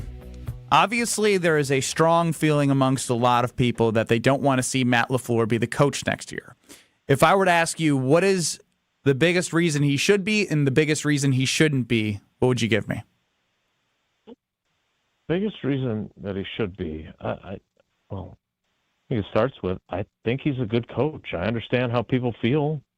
I get it. I think in talking with his players, there's, and I always say this, of course, right? They're going to say, oh yeah, we want him back. But there are definitely different ways to make that argument if you're a player, right? And you can certainly do it in a way that is very convincing, and then you can do it in kind of a lukewarm way where the quotes say that you want him back, especially in case he does come back, but you don't necessarily do it in an impassioned way. And, again, in talking with Micah Parsons, for one, and look, part of this, again, fans get to feel however they want to feel. I'm not here to tell them otherwise. Certainly that is a fool's errand.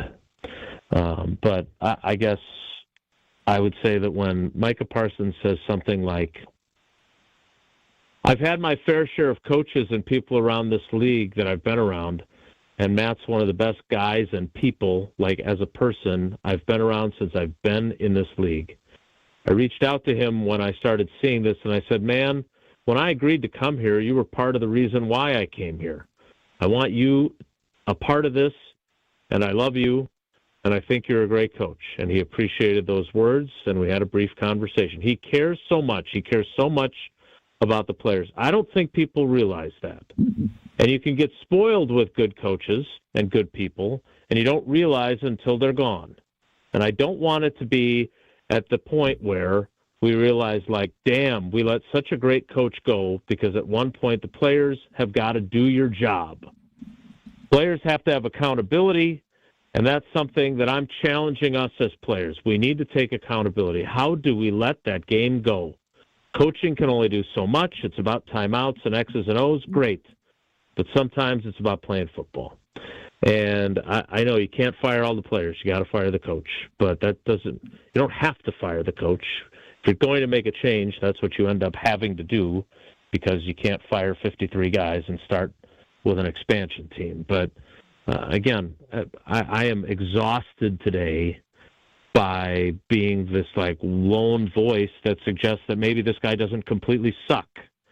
So I get it. Our fans are entitled to their opinions. I appreciate them listening to our shows. I appreciate them watching me on television and reading what I write, but I am finished trying to convince people that Matt LaFleur deserves to keep his job. I believe he is going to keep his job. I understand. No, I'm not going after you, Ben. I'm talking about all the people that. I mean, I was just telling Strofe. And call me soft, say whatever the hell you want about me. I think people know that I take my job, which is not curing childhood cancer, seriously, that as a conduit to fans. I'm sorry you don't like what I'm telling you as that conduit, because what you'd like for me to be telling you is the Packers are firing Matt LaFleur. And I'm not here to report that, because that's not, I mean, there's still some steps that have to be gone through here, and they have to reach an agreement on a contract. But as Schefter and Rappaport and Pelissero, they've all heard the same things I have, that the team president wants him to still be the coach. And I'm sorry that you disagree. Jason, really quickly, because some people think that it's just they're going to give an offer, because I think even, I forgot who it was, but it was Rob Demovsky who said there might be a possibility where they just give him an offer, but it's not exactly what he wants. Do you think this is just all a show, or do you think legitimately the Packers going to offer him what he's worth? Because regardless of how fans may feel about the playoff record and the collapses, he's still one of the best coaches in the NFL and is going to get paid that way. Yeah, and again, I don't know what I have not talked to Matt beyond a couple of text messages, and none of it being specifically about any of these things. But if he wants to chase the dollar and thinks, I don't know what would be considered insulting of an offer from them. I don't think this isn't the same as I don't think anyway, like when you lowballed Jordy Nelson or Devontae Adams, so you can say that you made an offer, but it was not exactly in good faith. It was just to be able to say you gave an offer. I don't think that Ed Policy is in the business of doing that. Again, I can't say that for certain, but I don't. The question that I would have as it pertains to that, and I think Rob and I have probably heard similar things, would be if, depending on what he wants to put the most value in, right? Like, I can tell you this, his kids don't want to leave, right? I mean, who would when you're 12 years old or whatever and you have your friends and everything else? How does he weigh that? And how does he weigh, he does, my understanding is he's got a really good relationship with Ed Policy. How does he weigh that versus, okay, well, let's say the Packers offer me $13 million a year and they add 2 years to my deal. So I'd be under contract for 26, 27, and 28. Is that what I want? Or do I want to go start fresh? I know I've seen a couple people suggest that maybe he doesn't feel as appreciated here and maybe he would feel more appreciated elsewhere. But do I go somewhere else and they're going to pay me more? And maybe my voice will be a little more heated than by the Packers. Again, I don't know what team that would be or what that would look like. If he chooses that, if he thinks that's better for him, then he should do that. But I think if I know Matt, and I don't pretend that he's one of my best friends that I know the way I know other people, but if that's how he feels, then he needs to go that direction. But if he believes still that this is the place for him, and the way he answered my question the other day, I think that he still does believe that, then he has to weigh the other parts of this equation, including how happy he is here, how much he likes the quarterback, how much he likes the talent that he has on this team, and that he believes that they can win a Super Bowl. I mean, I'll tell you what, man, talking to Tucker Kraft today, and he, of course, delivered the same caveat I always do when we're talking about this. But, if him and Parsons stay healthy, these guys are in the NFC Championship game. I am convinced of that. You missed your and I just Zach, by the way, Zach Tom not being available, glad you bring that up. I mean, the guy was going to try and play with a partial tear of his patellar tendon. Oh, wow. I didn't know that's how bad it was. Which is the injury that the Carolina left tackle suffered on Saturday. Saturday, was it?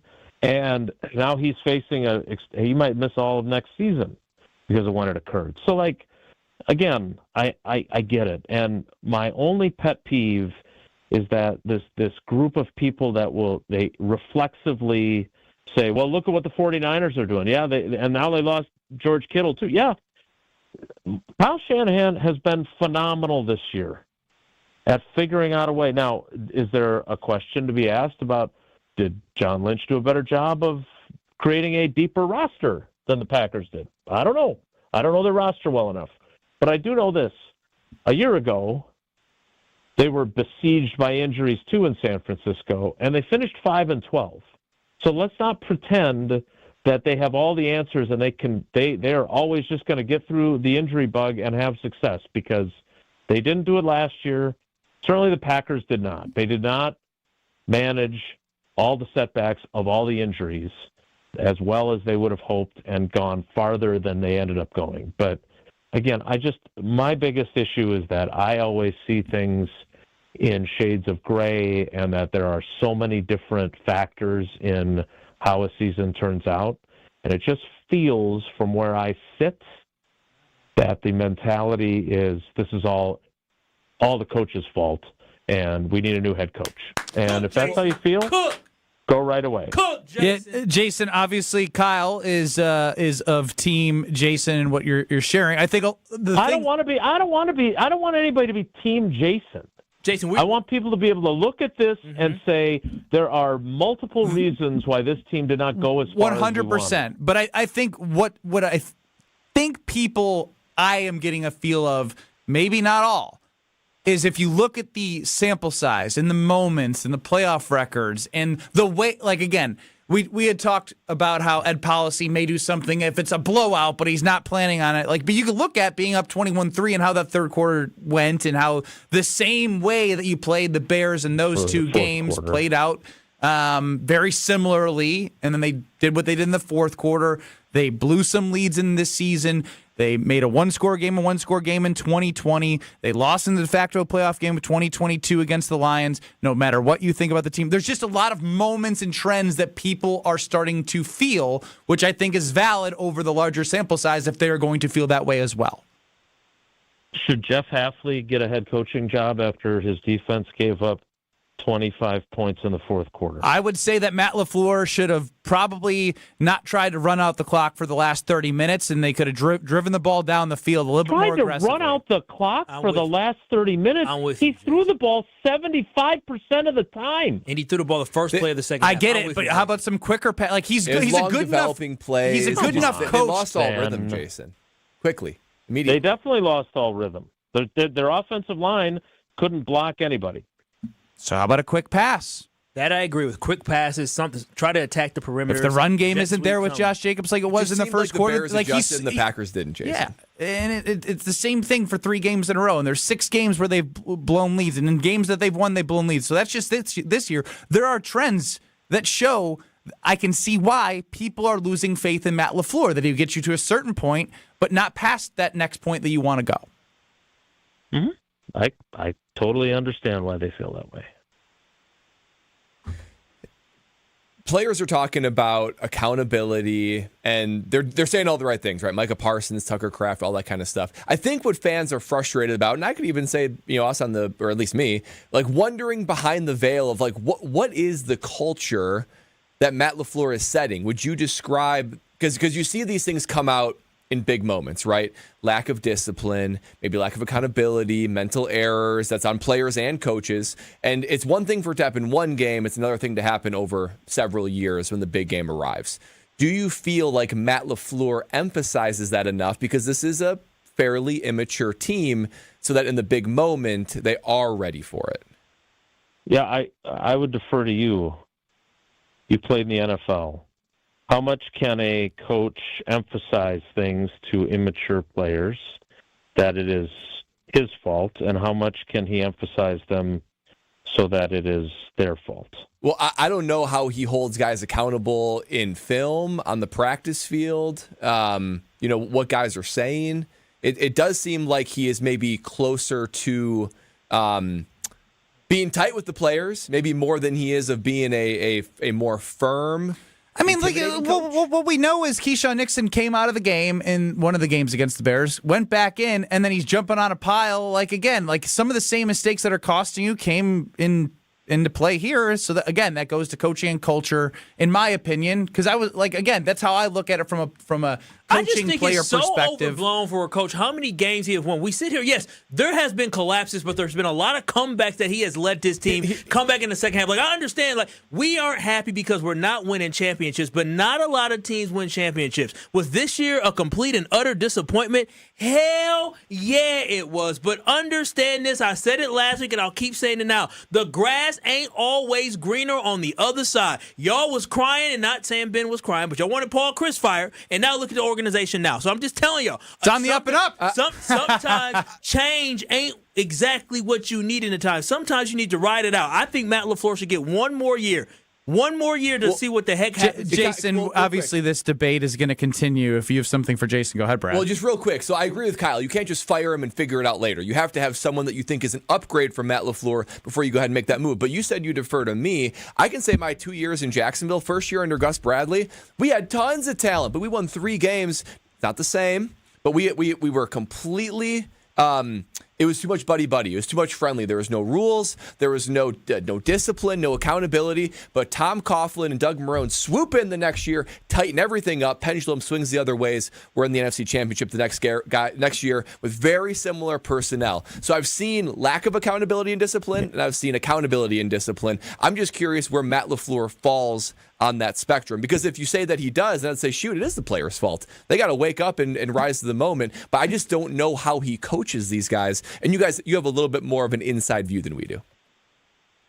Yeah, probably not enough, though, to speak intelligently on that. I would say this, like, if I'm going to be critical, one example I would say is you benched Carrington Valentine for lack of physicality against the run in that Baltimore game.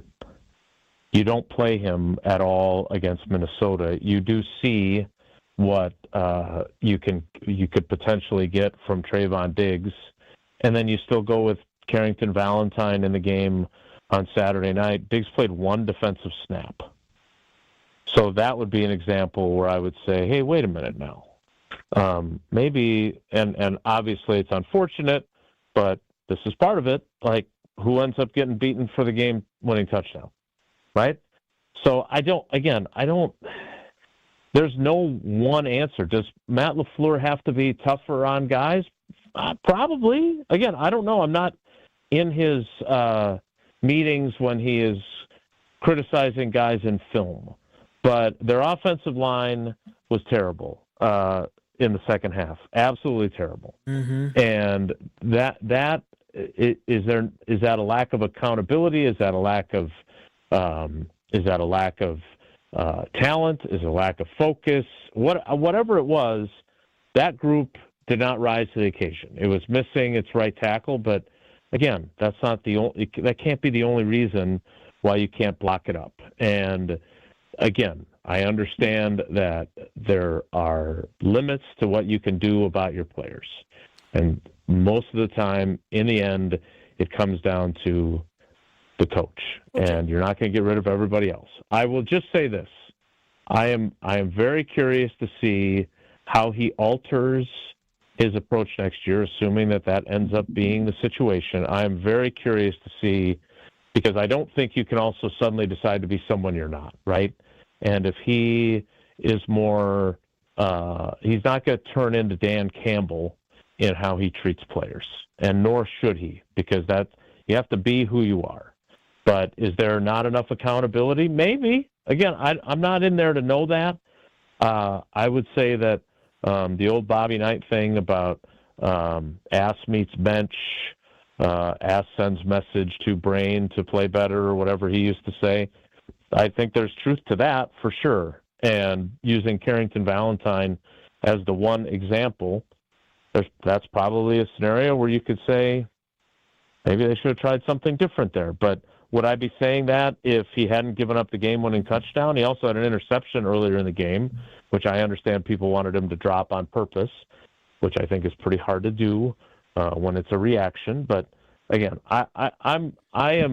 what I am frustrated by is that by trying to present both sides of this argument, I am somehow carrying the water for LaFleur. And he is definitely deserving of criticism, especially this whole idea of how his teams have not risen to the moment when the moment has been there. They went to 2 NFC championship games with Aaron Rodgers. By the way, in 2018, Aaron Rodgers was clearly headed in the wrong direction. And in the first 3 years with Matt LaFleur, he turned that around and he won 2 MVPs. And they had home field during COVID for the NFC championship game, and they didn't get it done. So I don't think if I'm going to have to choose who I'm going to listen to on whether or not he deserves more time, I am most likely going to put my faith in Tucker Kraft and Micah Parsons because, again, I don't think you have to give quite as strong of a statement of support as those guys gave. You can still say the right things and check that box and then be done with it. And those guys, I thought, and I had a long conversation with Xavier McKinney too. Again, take that for what it's worth. But I think there are players that genuinely would disagree with the narrative that's been created. Well, Jason, we appreciate the time, and we'll talk to you on Thursday. All right, guys. Take care. Be good. Jason Wilde and Tausch, 9 to noon across these very stations. We're back with more. If you have not gotten your voice heard, we'll get to you on the Carbus Talking text line next. This is Kyle Brust Nortman. Love you. What? Love you. Love you too. On ESPN Wisconsin and the ESPN Wisconsin app. Southbound on 43 from about Fond du Lac Avenue down through the Marquette onto the high-rise bridge is going to be a little slow. Westbound on 94, we've got backups just before 35th Street all the way to Mitchell Boulevard. Eastbound has just got a little tiny chunk of slowdown right past 70th Street, not even to Hawley Road, so at least we got that going for us. No other incidents as far as anything in traffic that's going to slow you down. Traffic is brought to you by James Imaging Systems, your local document imaging partner, dedicated to helping businesses do business better. Visit jamesimaging.com. And checking the TMJ4 Storm Team forecast tonight, increasing clouds, a low of 32. Tomorrow, slight chance for rain, partly cloudy, a high of 45. From the WTMJ Traffic Center, I'm Debbie Lazaga on 94.5 ESPN.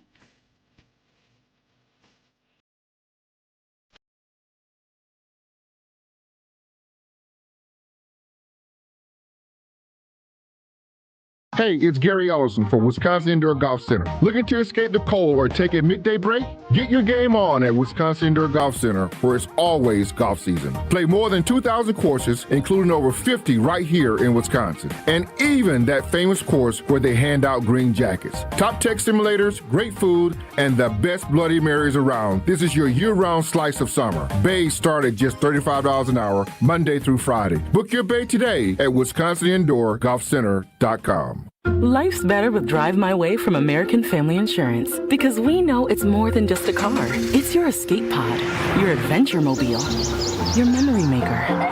And we help protect the dreams that drive you. Personalize what you pay for auto insurance and you could save between 10 and 35%. American Family Insurance.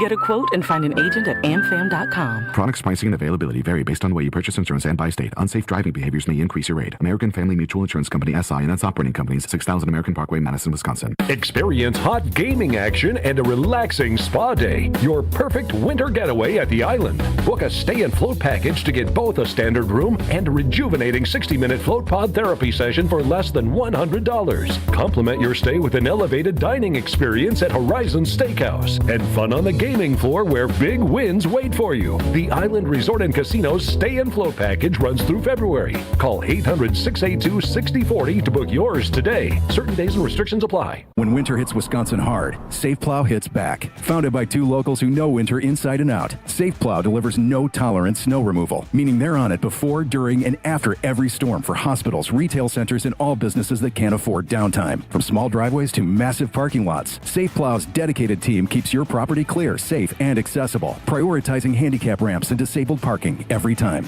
At Safe Plow, they handle the blizzard, you handle your business. Serving Madison, Milwaukee, and all of southeastern Wisconsin. Book now at safeplow.com.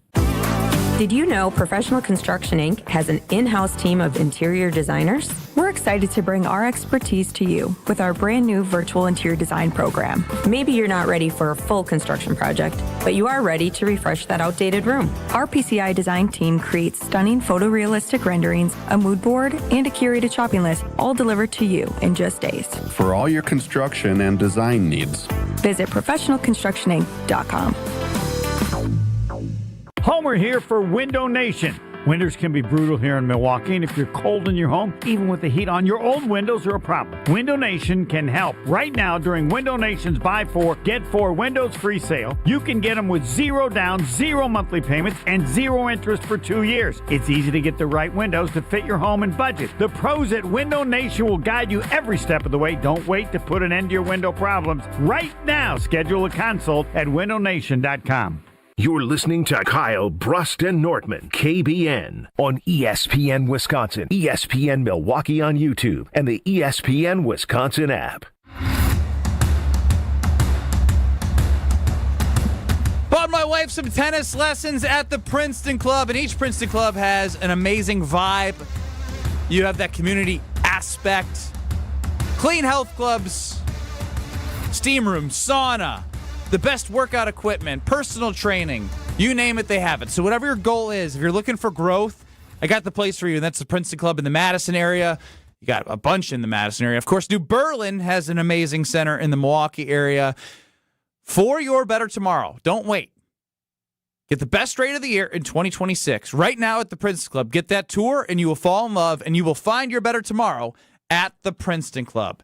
Ben Brust, Brad Nortman, Kyle Wallace taking a tinkle. Alex Strofe running the show. UKBN Nation at 800-990-3776. This is more. YouTube at ESPN Milwaukee and at ESPN Madison. So that was an interesting approach, and I'm seeing some reaction on the Carbless Talking text line. If you missed Jason Wilde, you can go back and listen on YouTube at ESPN Milwaukee or the ESPN Wisconsin app.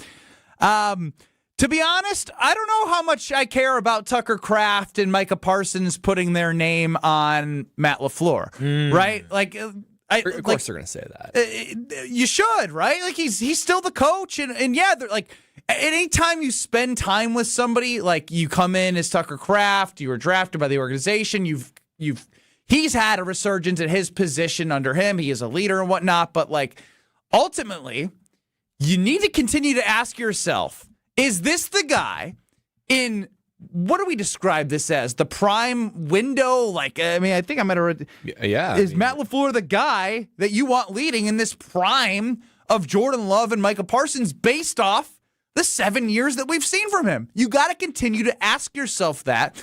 And yes, you can put weight on this Bears game. Maybe it's not the whole 100%, but you can put however much weight you want on it. Because up 21-3 is unacceptable. I don't care if they pass the ball 75% of the time. I don't care what it was. It's the way in which he is the head coach calling the plays that it should never have gotten to a point where you had a situation where the Bears could come back when you know that is what they do, and you've seen it twice. It's like the fool me once, shame on you. Fool me twice, shame on me. Fool me 3 times, I'm an idiot. Well, and Jason makes a good point, right? We brought up Jeff Hafley. How much should the defense be criticized for them giving up like 300 yards and all those points? Yes, they deserve some blame for this, absolutely. And the offense deserves blame for not sustaining drives. I mean, if they kept it to 4 total drives for each in the second half, the Packers would win this game purely because they are draining clock and working the ball down the field. The thing is, and Matt LaFleur knows this, blame goes and swims upstream to the head coach, right? Yes, you could look at special teams. Yes, you could look at the kicker, Kyle. He missed his kicks, and if he would have made all of them, the Packers probably would have won. Bad punt coverage as well. Bad punt coverage. You've got things that are multiple across different things. It's not like one guy got picked on all game. It's defense. It's special teams. It's execution. It's game management. It's offensive flow. When there are so many issues, which is the only way a team can come back like the Bears. In the second half, when you're up that much, so many issues have to occur. You have to flow it back to one man who is holding the whole team responsible, and that's the head coach. So is there plenty of blame to go around? Absolutely, there's plenty of blame to go around. But Matt LaFleur knows that it falls on the head coach, and this is a results-based business. That's pro football. And Matt knows that he has to be held accountable in some way. Now, again, the Packers should only completely move on in 2026 if they have a candidate that they are absolutely head over heels in love with that can answer that question that Ben just asked. Who is the right coach, the right head coach to maximize this prime window of Jordan Love and Micah Parsons? Maybe it's Matt LaFleur. If there's someone you know it's better, then you go get that man. But you can't fire Matt LaFleur and then figure it out later. You might have bigger problems if that's the case, but you have to ask the question at least. Yeah, at the end of the day, how much I want to talk about special teams, because, again, I believe that special teams played an integral role in the loss for the Green Bay Packers. There's other things, but the special teams plays a lot better. The Green Bay Packers are playing in Seattle. But at the end of the day, the buck stops here, and that is with Matt LaFleur. Matt LaFleur, it does fall on because he oversees this team. If he sees the bleeding, it is on him to stop it. Whether it's the defense, which he is not the defensive coordinator, but he's the head coach. If he sees some bleeding, he has to be able to stop it.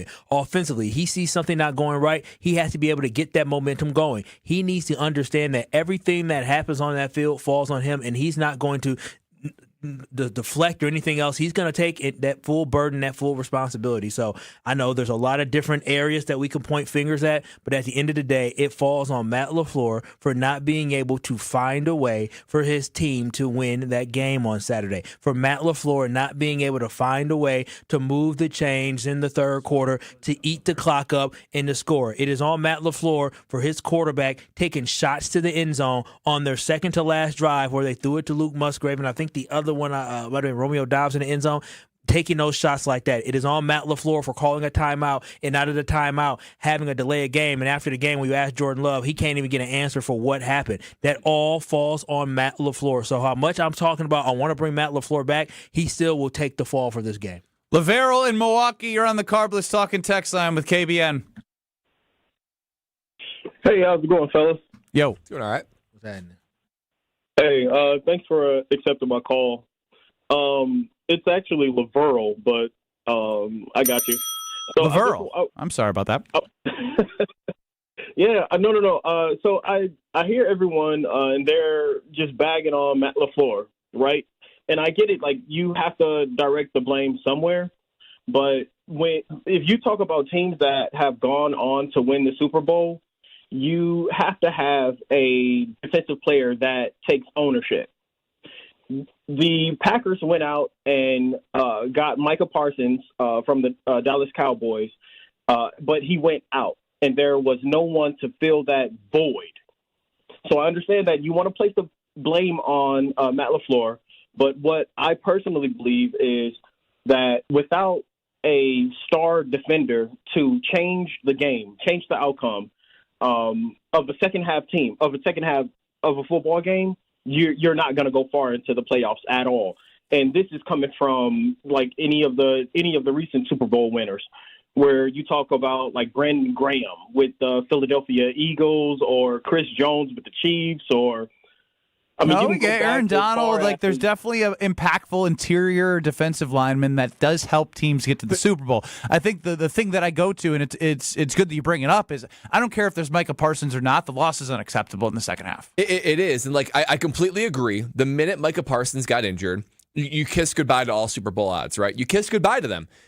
But we're not talking about the Super Bowl. We're talking about the wild card round against the Bears, a team that you've dominated at least like. Not when it mattered. Not in the fourth quarter. You're up 18. No excuses. You're up 18, and you're cooking offensive and defensively. That wild range of inconsistency can only be pointed back to coaching because they had the game won. It was there. So we're not talking about winning a Super Bowl. You had a game won. You were clearly, overpowering the Bears in every way, but you did thing after thing after thing, which caused you the game. And yes, there's plenty of blame to go around. Kickers and defense and execution and whatever. But it's bad that you can point to all three phases. It flows back to Matt LaFleur and things that are laid in the foundation, not only just months ago, but years ago. Let's make somebody's day. I'm going to give an Iron Jock hat away on the other side. Don't go anywhere. It's Kyle Brust Nortman. This is Kyle Brust Nortman, KBN. I legitimately understand sugar. Is it good, Brad? It's unbelievable. It's so good. I'm changed. Not for the better. Come on. On ESPN Wisconsin and the ESPN Wisconsin app. All the antics. The reason he's not running the ball real well this year is because his pants are way too high. Do you see him pull his pants up? Check it out. All the action. How do you have a delay a game after a timeout? How on God's green earth? It's almost like he's in over his head. You need better assistant coaches. I'm sorry. The best of both worlds lives right here. Jen, Gabe, and Chewy. Weekday mornings from 7 to 9 on 94.5 ESPN, the ESPN Wisconsin app, and ESPN Milwaukee on YouTube. Can you feel it? It's the thrill of witnessing a walk-off grand slam, a game-winning touchdown, a buzzer-beating 3. Yeah, you know the feeling. And there's only one place to experience that raw exhilaration. Potawatomi Sportsbook. Catch all the action in a supreme space with dozens of sports betting kiosks, cool drinks, luxe seating, great food, fiery atmosphere, and a monster video wall. Become a legend at Potawatomi Sportsbook. More info online. Must be 21 to enter casino. Monica, we've got to hand it to you. You and the design team have outdone yourselves. Are you talking about the One collection? Those rings say you are the one. And they say it symbolically. Describe the symbols. Every ring in the One collection should be presented with a special ritual. What would that ritual be? You pick up her left hand and you place a kiss on her ring finger. Rick, you never told me about that part. Then you show her the tiny red diamond, flush mounted inside the ring, that will forever be in contact with her finger. Why is it red? Because that's when the giver says to the one, wherever you go, my heart goes with you. I give you this kiss. I give you my heart. The red diamond is a secret symbol of that sacred moment. The center diamond on the outside of the ring is for the whole world to see. But the tiny red created diamond inside the ring is only for the two of them. The One collection of engagement rings is available exclusively at Kessler's. To find the Kessler's nearest you, visit KesslersDiamonds.com. Kick off the new year with a smarter home and bigger savings with Exterior Pros and Baths. New windows to lock in the warmth, durable roofing, eye-catching siding, or a stunning bath makeover. Start the year off right and get $3,000 off your project. That's right, $3,000 back in your pocket during our New Year savings event. Call 262-800-4274 or visit extpros.com today. This deal won't last all winter. Exterior Pros and Baths. New year, new home, done right. UW Credit Union presents the Student Athlete of the Week, supporting local student athletes as they grow on the field, in the classroom, and in the community. UW Credit Union is here for every you. Learn more at uwcu.org. With your UW Credit Union Student Athlete of the Week, I'm Will Summers. This week's UW Credit Union Student Athlete of the Week is Wisconsin Lutheran senior and Northern Iowa commit Xavier Zenz. Zenz delivered a championship-clinching performance at the Beach Ball Classic in Myrtle Beach, South Carolina, knocking down a buzzer-beating three-pointer to lift number 15 Wisconsin Lutheran to a 57-54 win over North Crowley in the traditional bracket title game. Zenz finished with a game-high 26 points, shooting 9 of 12 from the field, 4 of 5 from 3, and 4 of 4 from the free throw line. He scored the final 7 points of the game, including the game-winning shot as time expired. Over the 3-game tournament, Zenz averaged 26.3 points per game, earning MVP honors while leading the Vikings to the championship. Congratulations to Xavier Zenz, your UW Credit Union Student Athlete of the Week. Dinner chaos? Not tonight. Not when you got Screamin' Sicilian Detroit-style pizza on the table. It's got a thick and airy crust, that crispy, caramelized edge, tons of toppings baked into perfection right in its own pan. Available in cheese. You got the pepperoni, the multi-meat. Supreme is fantastic, all delicious. Every bite brings a little peace and harmony to the table. It's Screamin' Sicilian Detroit-style. Dinner drama diffused. Find it in your local grocer's freezer section. You're listening to Kyle Brust Nortman on ESPN Wisconsin and the ESPN Wisconsin app. New year, new goals, and Iron Jock is here to help you stick to those goals, whether you're hitting the gym or good and heading to work or trying to smell a whole lot better. Iron Jock has amazing gear. Wore it on Saturday, wore it on Sunday. Saturday was basketball. Sunday was my favorite hoodie that I wear around the house on the weekend. You can get 30% off all of your Iron Jock gear on orders over $75. Use promo code ESPN30 at checkout. That's promo ESPN30 at checkout. Look good, smell great, and start the year strong with Iron Jock. And let's be caller number 12 to win an Iron Jock hat right now. 800-990-3776. Again, 800-990-3776. We'll go caller, what did I say, Strofe 12? Caller 12, 800-990-3776 to win that Iron Jock hat. All right, Kyle, did the clown of David Kaplan call you? Bro, I'm sitting here at my house after the Packer game with all That's host of ESPN 1000. all these people at my house that I enjoy baby girl's family, but it was supposed to be a holiday party, not a Packer party. And when they were all dressed in Packers gear, I knew I was in trouble, that they were going to be here past 7. So at the end of the game, I got kids running around my house still as if the Packers didn't just lose. And I get this phone call from a Chicago area code, and I'm like, who is this? What is this? And I said, well, I wonder if it's Cap. I don't really know. So I say, hello, Kyle. Well, I say, hello. He said, is this Kyle Wallace? I said, yeah, it's him speaking. You bleeping bleep. You have bleeping bleep bleep Caleb Williams. You bleep. I said, whoa. Like, you yelling at the phone. I got kids around me. And he was like, you don't bleep and never trust bleeping Caleb Williams. I said, Cap. You could tell it was Cap. He didn't even introduce himself. No, he didn't even introduce himself. What do you mean you can tell us? It's Who else is unmistakable. calling my phone before? Don't have his number saved. Never once text or called me ever. But he calls me, he yells, and then I'm like, Cap. I said, hey, congratulations, your team won. He's like, thanks, man. You too. Have a good one. I was like, this man is crazy, and that's what I'm saying. Like, listen, was it a FaceTime? No, I don't have a. You would have got the FaceTime, bro. But listen, the Packers beat the Bears 11 straight times. Did you call Cap one time? No, I'm not thinking That's what I'm about saying. I'm like, dude, this is insanity. Man. That is too funny. He was swearing like a sailor. I got kids. Oh, it's all about the kids. No, for real. I was like, hey. Jim, Matt, and Molly are next in Madison. Damn Sports Show in Beaver Dam. We continue with you till 5 o'clock. A whole lot more to get to still. If you want your voice heard, you know what to do. Kyle, Brust Nortman on 94.5 ESPN, YouTube at ESPN Milwaukee, and, of course, the ESPN Wisconsin app. We're back in 2 short minutes. Do not go anywhere. KBN's the show that never ends. Southbound 43 slowing down from North Avenue all the way down through the Marquette and over the high-rise bridge. Westbound 94 really kind of hitting the brakes just about at 20th Street all the way to Hawley Road. The eastbound side slowing down from about 84th Street all the way to Hawley Road as well. And 41 southbound, we're seeing some delays from Capitol Drive down towards Burleigh. And checking the TMJ4 Storm Team forecast tonight, increasing clouds, a low of 32. Tomorrow, slight chance for rain, partly cloudy otherwise, a high of 45. From the WTMJ Traffic Center, I'm Debbie Lazaga on 94.5 ESPN.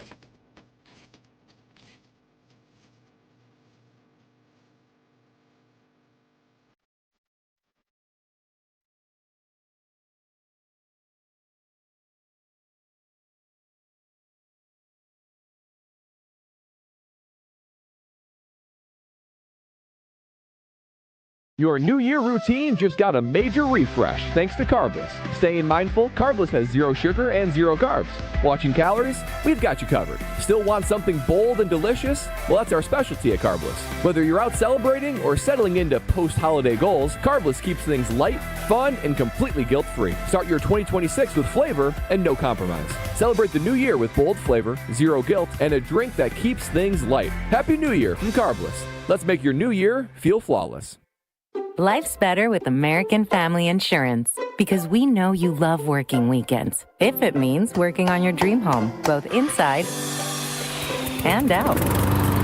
And we're here to help protect those dreams so you can enjoy peace of mind. Save up to 40% when you bundle home and auto. American Family Insurance. Get a quote and find an agent at amfam.com. Products, pricing, and availability vary based on the way you purchase insurance and by state. Some exclusions apply. American Family Mutual Insurance Company, SI, and its operating companies, 6000 American Parkway, Madison, Wisconsin. Tune in to KBN every day at 2 o'clock. Kyle, Brust, and Nortman. 94.5 ESPN is WKTI and WKTI HD, Milwaukee. A locally owned Good Karma brand station. Broadcasting live from the Gruber Law Office's One Call That's All studio at the Avenue in downtown Milwaukee. This is Kyle, Brust, and Nortman, KBN on 94.5 ESPN. the ESPN Wisconsin app, and streaming live at ESPN Milwaukee on YouTube. The 414 Hour on KBN is brought to you by Siding Unlimited. Siding Unlimited is Wisconsin's leader in Pella window installation. Looking for new windows, siding, roof, and doors? Visit them at sidingunlimited.com.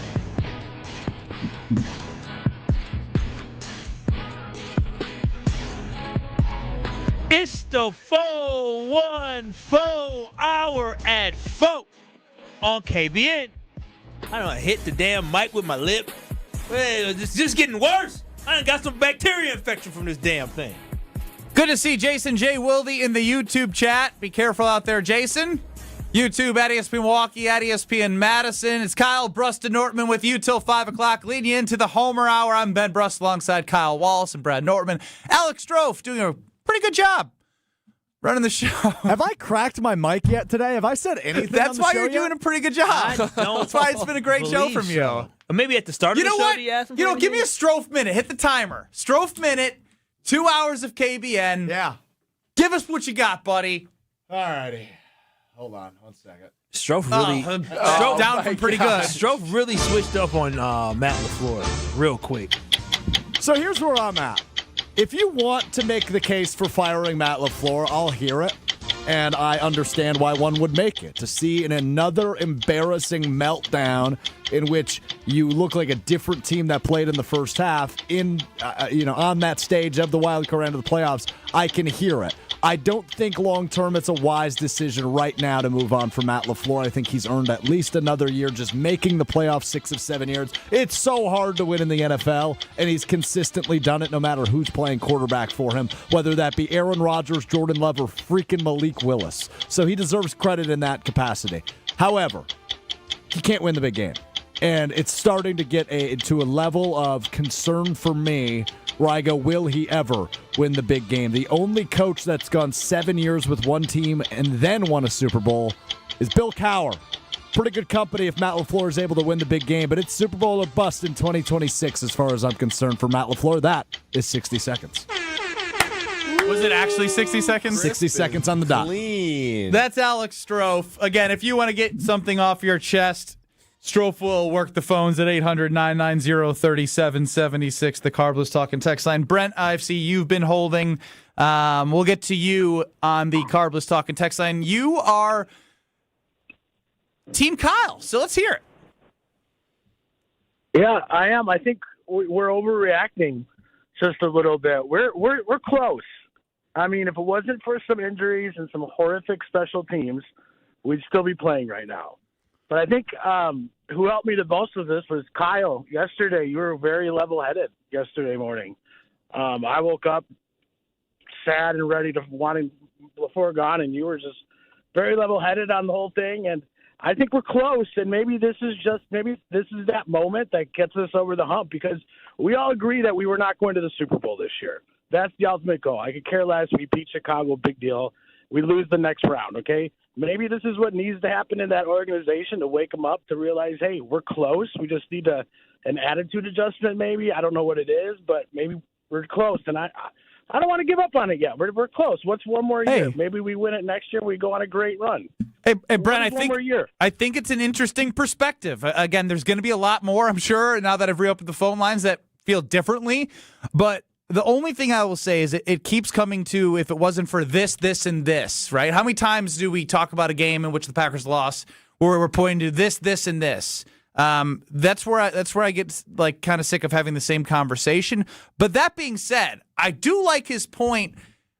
I'm not confident in what I'm about to say next, but taking this moment and turning it into all right, never again. The problem is when you see Tom Silverstein, Bill Huber, guys that have covered the Packers say they could understand why Matt LaFleur should no longer be the head coach. It's not very common in the Green Bay media space to have that sort of strong opinion. And so when I just feel like if it was a different scenario in which they didn't lose the same way, or yes, it was basically the same way as game 2. Game 1, Keyshawn Nixon picked out the pass. So again, is more so it's the trends, it's the themes that you always keep coming back to in the back of your head. And I just asked the people like Brent, who I understand his point about and in Strofe, when you did your Strofe minute there, he's a good coach. He's made the playoffs X amount of years. It's hard to win the NFL. The biggest thing that stands out to me, though, is the big game. And when you're going through next year in the regular season, all you're going to be thinking about is this the coach in every game you're watching him coach? The guy that can win the big game, the guy that needs to win multiple big games, right? That's ultimately going to be in the back of everyone's head if this does happen. So I like the perspective. You just got to ask yourself if it is one more year of Matt LaFleur or whatever Ed Policy and LaFleur figure out, if you're going to go into next year and you're going to be confident that with what happened against the Bears and over the last 7 years, that next year is the year. It's hard for me. A lot of times the things are done in progression. And when you see what happened in his first year with Love, it was amazing. And then it was kind of okay, iffy. They lost to the bad teams. They won 11 games. They lost to the good teams. They beat the bad teams. They won 11 games. And then they regressed this year, no doubt, Kyle, Micah Parsons, forget Tucker Kraft, because you could say, obviously he's important, but the offense was able to find some things with Jordan Love and Matt LaFleur still after Tucker Kraft in the regular season and in the first half of the Bears game. They have a lot of weapons. Jordan Love's paid $55 million to do something. It was the defense of losing Micah Parsons. They're 0-5 without Micah Parsons. So there's been 3 seasons of data with Jordan Love and Matt LaFleur. And you can use prior to 2022 when they lost to the Lions. You can use one-score game in 2020. You can use you lost inexplicably with bad special teams and a terrible number offense. 1 seed with the offense with Aaron Rodgers and how they were still good in that year. You just have to take everything. Ask yourself, when I say right now, ask yourself, don't close your eyes as you're driving. You close your eyes and you think of the 2026 Green Bay Packers and you see Matt LaFleur as the head coach. Can he be the guy to win the big game? What do you open your eyes and what are you feeling? And then you tell us on the Carbos Talking text line. I mean, it's a great question. It's a question that needs to get answered. And that's why this doesn't feel like a knee-jerk Monday morning quarterback reaction, because you're taking a sample size over the full 7 years of Matt LaFleur. And my fear is fans feel this way. We in media feel this way. I'm sure the players are very aware of it and feel this way, where it doesn't feel like any lead is safe. And you just wonder, is even a great regular season going to amount to anything in a one-and-done type playoff format? And, I mean, let's not forget, Matt LaFleur is the quarterback's coach for the Atlanta Falcons when they were up 28-3 in that Super Bowl. So, I mean, there's obviously way bigger coaches on the staff that are, setting the pace and the rhythm. And Kyle Shanahan was the OC, so he's a really good coach. But you just wonder if there is a sense of fear or a sense of hesitation that comes over Matt LaFleur in these settings. You can't doubt that he's a good coach. I still believe he's a good coach. You can't doubt that he's a great offensive mind. But there are other things that need to be part of your repertoire if you're going to be a Super Bowl level head coach. That includes great in-game decisions. That includes accountability. One of the reasons why I asked Jason Wilde, hey, what's he like with these guys? What is the culture of the team? Is there accountability? Is there discipline? I kind of get the feeling that Matt LaFleur is tight with these guys and then tries to be hard later instead of being hard on these guys early and then warming up to them and being nice later. I don't know if he is the guy that can get them there. He clearly has shown he can't be a big game coach, but this is where it gets interesting, because he is not going to accept an extension that isn't paying him due money with due levels of years on the contract. So Ed Policy is going to have to decide, do I give him $13, $15 million a year in another 3 years? I would love to just say, you know what, one more year. Just run it back one more year. And if not, he becomes a free agent. He's not going to do that. So that's why this becomes interesting. You have to either say, he's not our guy, and we're going a different direction, or you have to extend him. Man, it's the NFL. I don't know. Maybe it's just maybe y'all can help me a little bit. Who cares if he gives them a 3-year extension? If the team goes 6-11 next year and Matt LaFleur just signed a 3-year extension, you think Ed Policy ain't gonna fire him? I'm with you there. I hate when the Packers cry poor when it doesn't go against the cap, and we know the financials are sitting pretty in that bank account. Yes, it is a definitely a bunch of malarkey. They have no excuse. I would rather give Matt LaFleur, so if he wants a 3-year deal, if you don't have your guy, I would rather give him the sense of security to lead this team, because at the end of the day, I'm telling y'all this right now, this Packers team is not super far off. And for me, I hope they use this as motivation. And I know I alluded to it earlier about how this team, it seems like when they set a certain goal where they want to prove something, they prove it, but then they drop off in other places. I hope they use this as motivation to understand that we have to finish games. This entire offseason should be about how do we change to make sure we finish games? How do we go and we get an edge in toughness? How do we get some dogs in between the whistles, not outside of the whistle? Getting an edge in toughness is hard after 7 years of being a head coach. We need more jerks. We need more guys. I said that. We need more badasses, but this is this whole offseason should be about how many dudes can we bring around that like to hit guys in the mouth? How many loose cannons can we bring around? How many guys can we get to tell somebody, hey, get your stuff together, step it up? The Packers need to have a change in attitude. It is time to grow up. It is time for everybody on that roster to grow the hell up and understand that it is bigger than trying to beat the Detroit Lions and trying to beat the Vikings. Like that. That's what got them excited. They were excited to beat the hell out of the Lions because they couldn't do it last year. So that is the thing where they need to understand it's not just about the Lions game. It is about every time you step out on that football field, you want to dominate and that you want to finish. I do believe Matt LaFleur can get them over that hump, but it's going to take a full collective for them to truly, finally get over that hill and take the next step. But it starts with an attitude change this offseason, and Matt LaFleur, I think, can put that in the team, but it also takes the leaders on the team. Brad, your team had that moment where y'all had to put up or shut up, did y'all not? And y'all ended up having a great season. Yeah, I mean, you're exactly right. There does need to be tough player leaders, and every good team has a healthy group of veteran players that hold everyone else accountable, while the head coach does it as well. Now, the head coach needs to sort of like deputize, Tucker Kraft and Micah Parsons and say, hey, I need you guys to be a tough voice onto the players, and I'm going to back you up. I like that strategy. I really do. I don't think Matt LaFleur just saying, hey, I'm going to be tough is going to do it. He needs to say, Jordan, you need to be louder. You need to be tough on guys. Micah, Xavier McKinney, you got to say something. I will back you up. The problem is what happens when Tucker Kraft and Micah Parsons get hurt? Those guys that are now your tough guys holding guys accountable, they're not even on the field anymore. So that's why it's got to be the culture shift at this point is the hardest thing I think you can have ask. To use the players, you're right. But the thing that I agree with is, yes, the mindset that you're speaking of is correct, Kyle. The problem is now it's 4 years without, like, I know it's about winning the playoffs, but part of it is a psyche thing, right? Like, it's in stages, right? You haven't won the NFC North under Jordan Love. And if you do that, you put yourself in a position where you have that confidence, you get that home game, you're not, playing on the road. We've seen the 17 thing. So that's why it also is important for them to break through, because I'm done trying to do this. That's why I was so mad about the Baltimore game. I agree.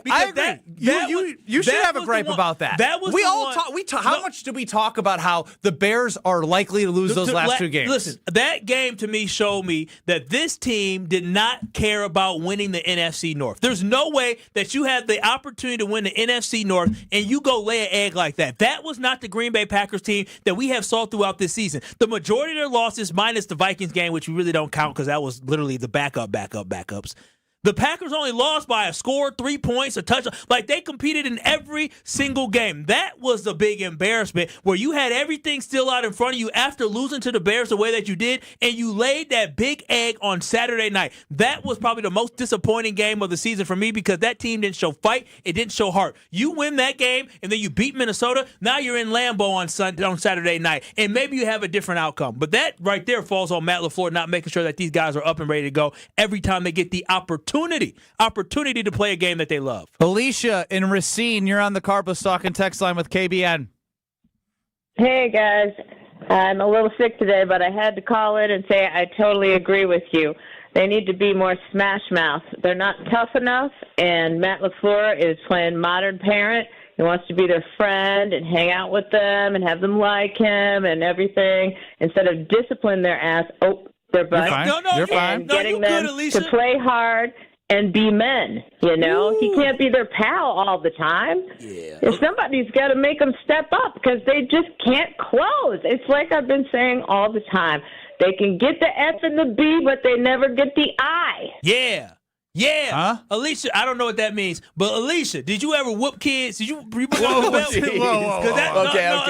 We know what you're saying. Belt the ass of the Bears. Belt the ass on these players. That's what they need. The problem is, as we've discussed, is after 7 years, it's hard to flip that switch. Yeah, I mean, because Alicia's right. I mean, imagine being the parent that's been the pal and the friend and soft on rules, and then you try to be tough. What do you do? You're like, okay, yeah. All right, what I'm going to go get the fruit roll-up out of the snack. Exactly. What are you going to do to me? And now the problem is, too, a lot of these maybe that would have worked when these players are like toddlers, right? When they are, rookies. The problem is they're all grown up now. Nick chimed in. Everything that Kyle just said is all on the coach. 100% on the coach, but I still believe in this coach that has been able to win 70-plus games. I still believe in this coach that has consistently gotten us to the playoffs, but there does need to be a sense of a looking in the mirror and Matt LaFleur realizing where his flaws are and where he can get better. If he meets with Ed Policy and he says, hey, we're going to run it back, then Ed Policy says, you made my decision. If he literally walks in there and says, Rich Bisaccia is coming back, the offensive line is coming back, we're not going to change what we're doing on offense, then, yeah, you know what, Ed Policy should nod his head and be like, okay, thanks, Matt, and then fire Matt LaFleur. But if Matt LaFleur understands that there's some tinkering that needs to be done in order for them to improve and they can't keep going down the same path, they have to look for ways to get better, then that's the type of guy I want. But I do believe this is going to be a motivated team this offseason. Last year, they were talking about it's time to compete for championships. Now they should be talking about it's time for us to get our stuff together and beat the hell out of teams next year. Petey Pablo wants us to save that clip from Alicia and keep playing it over and over again. Now it's about time. Sunday Karma from 10 to noon on Sundays with Craig Karmazin, Greg Scalzo, Kyle Wallace, and Alex Strofe made some content that is actually repurposable on our airwaves. We're going to hear from Greg Scalzo, Alex, Kyle, and Craig coming up next.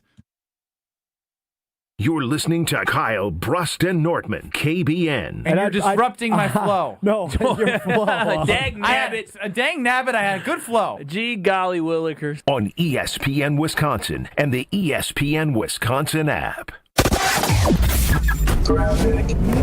Southbound on 43, slowing down before North Avenue, all the way down through the Marquette and onto the high-rise bridge. On the northbound side, just a little bit slow as you're making your way into the North Avenue curve. Westbound 94, we are seeing delays from 17th Street all the way past Mitchell Boulevard. Eastbound's heavy from 84th Street to just past 68th. Southbound on the bypass, backups from Beloit Road down into the Hale Interchange. Traffic is brought to you by Glenroy, now hiring as the packaging industry rapidly grows. So does Glenroy. Apply today at glenroy.com/careers. That's GLENROY.com/careers. And checking the TMJ4 Storm Team forecast. Tonight, increasing clouds, a low of 32. Tomorrow, a slight chance for rain, partly cloudy with a high of 45 otherwise. Weather is brought to you by Big Frog Custom T-shirts and more. Easy and affordable apparel personalization with no minimums and fast turnaround. For all your printing needs, bigfrog.com/Mequon. From the WTMJ Traffic Center, I'm Debbie Lazaga on 94.5 ESPN. Purchase your tickets, grab some friends, and get to the Sylvie on Thursday, January 29th for Andy North Trivia Night presented by Exact Sciences. Enjoy a fun and inspiring evening of trivia, music, food, and refreshments while helping to raise money for UW Carbone Cancer Center. This fun and inspiring event is hosted by Andy North, and along with the trivia, the lineup includes a silent auction, celebrity appearances, and prizes. Doors open at 6. Visit AndyNorthAndFriends.com to buy your tickets. Past year's events have sold out quickly, so get your tickets today. This is Eric Brown, owner of Siding Unlimited, letting you know that Siding Unlimited installs Pella windows and doors. That's right, Siding Unlimited installs windows, and we do it really well, earning the prestigious Pella Platinum Premier National Certified Contractor of the Year award 5 times. New windows, our expert team will deliver on a smooth, hassle-free installation, making you feel proud of calling Siding Unlimited for your window project. What's the next step? Call 262-567-4513 or go to sidingunlimited.com. You've already put in the work. Now there's a way to make it count towards your degree. At Lakeland University, your work and life experience can earn you college credit, helping you finish faster, saving time and money. With flexible evening and online classes, plus multiple start dates, Lakeland fits your life. Study 100% online at one of our 6 locations across Wisconsin or on our residential campus in Sheboygan County. Customize your degree to fit your life, your goals, your future, without missing the moments that matter, at work or at home. Your experience matters here. Lakeland University. Experience it your way. Experience hot gaming action and a relaxing spa day. Your perfect winter getaway at the island. Book a stay and float package to get both a standard room and a rejuvenating 60-minute float pod therapy session for less than $100. Complement your stay with an elevated dining experience at Horizon Steakhouse and fun on the gaming floor where big wins wait for you. The Island Resort and Casino's stay and float package runs through February. Call 800-682-6040 to book yours today. Certain days and restrictions apply. When winter hits Wisconsin hard, Safe Plow hits back. Founded by two locals who know winter inside and out, Safe Plow delivers no-tolerance snow removal, meaning they're on it before, during, and after every storm for hospitals, retail centers, and all businesses that can't afford downtime. From small driveways to massive parking lots, Safe Plow's dedicated team keeps your property clear, safe, and accessible, prioritizing handicap ramps and disabled parking every time. At Safe Plow, they handle the blizzard, you handle your business. Serving Madison, Milwaukee, and all of southeastern Wisconsin. Book now at safeplow.com. Did you know Professional Construction Inc. has an in-house team of interior designers? We're excited to bring our expertise to you with our brand new virtual interior design program. Maybe you're not ready for a full construction project, but you are ready to refresh that outdated room. Our PCI design team creates stunning photorealistic renderings, a mood board, and a curated shopping list, all delivered to you in just days. For all your construction and design needs, visit professionalconstructioninc.com. You're listening to Kyle, Brust, and Nortman on ESPN Wisconsin and the ESPN Wisconsin app.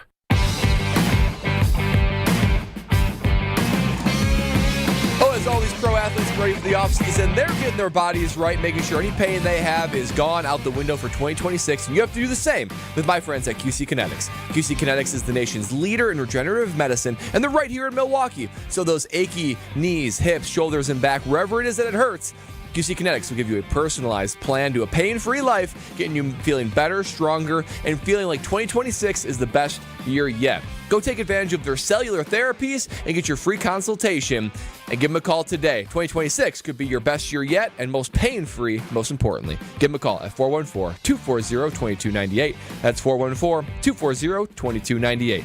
414-240-2298. Kyle, Brust, and Nortman with you till 5 o'clock. I have obviously seen more than just LaFleur, Ed Policy, what's next? They blew the game. It's on Matt, his coaching. It's a trend. It's this, it's that.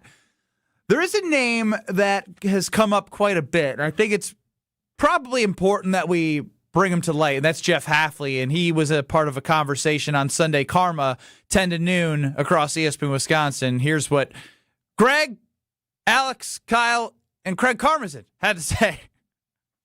I don't know who's hiring Hafley. Like, what am I missing other than he's good at a podium? He was a bad college head coach at Boston College. Yeah, he became a good coordinator here until they got decimated with injuries. Boston College. Wait. But I think the point is, like, if he's not going somewhere with Micah Parsons, like, then, like, hey, what guys, does that I hope say? you're right. I would love to have Hafley back. You would? So why is everyone so excited to have Hafley back if he just gave up 25 points in the fourth quarter, but everyone wants Matt LaFleur gone? He had a lot of scrubs that he was trying to get to hold on yesterday. I think he. Then why does everybody think Goody's so good if they've got a bunch of scrubs? And why is Matt LaFleur so bad if he's the head coach? I've never once made the argument that Goody's good.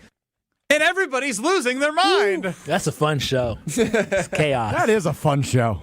Yeah, all four of you are like, well, what about this? What about this? What about this? Just and again, Kyle on to be fair, I think what everyone brought up is a part of the main conversation we're having to now. Where does the blame go? Is it Hafley on the 25 points in the second half? Well, he hasn't had Micah Parsons. And for LaFleur, all the things. And, well, if Hafley's not going to get a job, well, then why do you want him in Green Bay? All the things are here. So, again, Brad, your takeaway from Sunday Karma is what? Well, not the show. Yeah. After digesting that, hey, I want to hear both. Yeah, good points were made for sure, and Hafley deserves some criticism. But I would think to myself, there's not a lot of great defensive coordinators out there, and Jeff Hafley seems like one of them. And yes, we can and absolutely should criticize Goody for his dreadful defensive picks that are across the O line. There's no excuse for Rashawn Gary, LVN being so quiet all the time. Decent amount of linebackers and safeties, but the cornerbacks were an absolute miss, something that was not addressed in the offseason. But you got Devontae Wyatt, Micah Parsons. Here's the thing. I would actually make the argument that the offensive line and cornerbacks were addressed to what Goody thought was right. Right? They signed a guard at a very high price in Aaron Banks. Oh, you're exactly right. Nate Hobbs. Nate Hobbs they brought in. They thought moving Elton Jenkins to center was the play, and they were going to move Sean Ryan to guard. And you had Zach Tom that you signed. Rasheed Walker's been in place. Belton was drafted. Jordan Morgan was a first-round draft pick. So, like, if you look at that, the offensive line was addressed. From a cornerback standpoint, they were high on Carrington Valentine as a 7th-round pick who competes, but he was serviceable until he wasn't and getting out-physicaled out there. He got benched. They bring in Nate Hobbs, who sucked at the start of the year. Keyshawn Nixon is what he is. Like they addressed it, but I wouldn't say that it was good enough.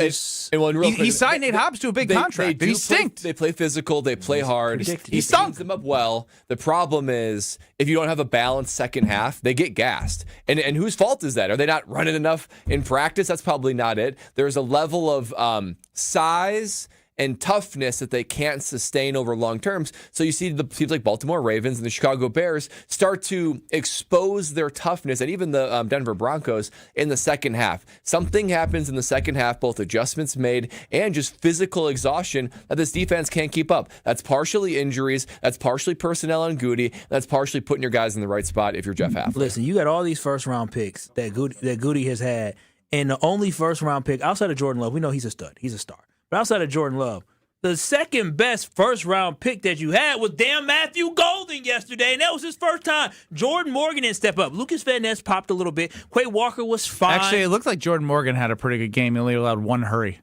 Fine. He only allowed one hurry, but he still ain't the guy. Because he's playing tackle. Lucas Van Ness had a little bit. Quay Walker was. Devontae Wyatt ain't there. Eric Stokes ain't there. Rashawn Gary didn't show up. Darnell Savage ain't on the team. So way too many misses in a big moment. So you're talking about where are the guys that are stepping up? It sure ain't first-round picks for this Packers team. And y'all got to understand as well, when you were talking about, other teams and, talking about the game and, whether they're tired or not, I bet you there's a lot of coaches in the NFL that were looking at the Green Bay Packers this year, especially when they were going to Denver, where they were thinking, this is a really good team. Like, we're going to have to bring it. Like, I know for a fact Denver said, hey, this is going to be the game. We're going to have to bring it in this game. So I just want us to take a step back and understand that perception around the league about the Packers were that they were a Super Bowl-type team and that Jordan Love was playing at an elite level, okay? Injuries happen. Matt LaFleur was not good enough to get this team to win a game since Michael Parsons went down. Goody was not good enough to give this team enough depth to be able to step up and rise to the occasion so they can win another game. And so there's a lot of people that failed in this situation, but I don't think it's time to do a fire sale. Let's go to Bill in Delavan. Our guy, Bill, what's going on? You're on the Carbos Talk and Text line, Bill. Hi, guys. I'm going Team Kyle here. He and I are both optimists, as you know. And a little history lesson. 1993 and 4, we couldn't get past the Cowboys or the 49ers. 95, we finally caught up with them, got into a championship game. 96, we went all the way. This year, we passed up the Lions. Last year and this year, we've been playing right with the Eagles. I think we all agree at full strength there's not a team we can't beat. I don't think it's time to make a change. Don't think it's time to make a change and get a new system yet.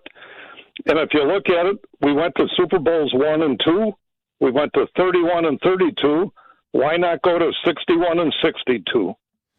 All right, there's Bill. The history lesson. There's the I like the optimist. Yeah, Bill. Oh, man, it's funny. That's what I'm talking about. What's that? Well, I was talking about Bill, not the person that had on the Bears stuff. Okay, you looked at him and pointed at him. I love the optimism. I don't know if early to mid 90s is similar to what we're dealing with right here. now. That's because Mike Holmgren was his second year when he was referring to 1993, so they're still building. I think we maybe have year seen 4 with love. Let's go from an optimist to a pessimist, Ron. The key, you're up on the Carbos Talk and Text line. Fair. So here's the thing. Do you think the offensive line played well? Not in the second half. Second half, no. I don't think they necessarily even played well in the first half. I think, what about this? What if it isn't that Matt LaFleur didn't show up in the second half? What if it's just amazing that he was able to do what he could with such a bad team in the first half? A bad So, team. Ron, why run long developing pass plays if your O-line is struggling, which they did? But they connected on those. You guys had no problem with that same. The play calling didn't change. You guys had no problem with those play calls when they got 4 touchdowns and 0 interceptions. But the Bears made adjustments. The Bears did bring more guys. Adjustments. They brought more pressure. So why not get the ball out quickly? And it's different. You have a huge lead. So you have to figure out how to sustain drives. I'm not even saying that definitively I disagree with you that you could have done those things.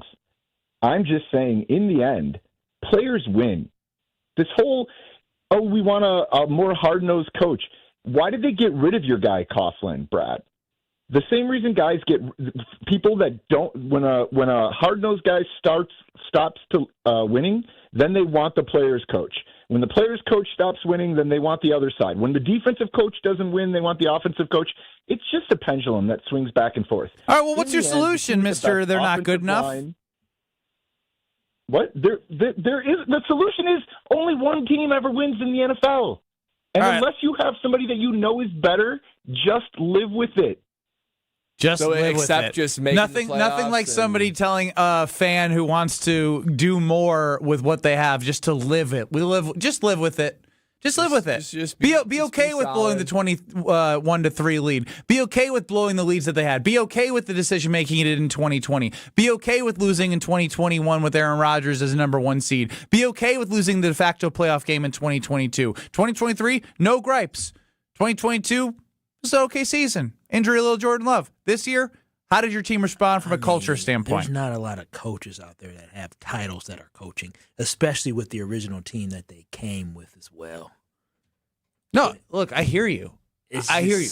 But is this Titletown? I mean, seriously, are we just content? Can we just say playoffs? Titletown moniker came from when the team won all these world championships. No, this is not in the last 30 years we've only won. So you're going away from the guy who wants to win a Super Bowl. You're complacent, Kyle. I'm not complacent. I'm not complacent whatsoever. I'm just not ready to blow it completely up. There are circumstances that we have to put into the equation for us to be able to fully evaluate this team. If this team was healthy and this was the result, I would be the first one talking about boot his ass up out of Wisconsin. I would have said don't even come home on the plane if Michael Parsons and Tucker Kraft and Zach Tom. Do you think Matt LaFleur will win them a Super Bowl? I believe Matt LaFleur can. I mean, I hope so.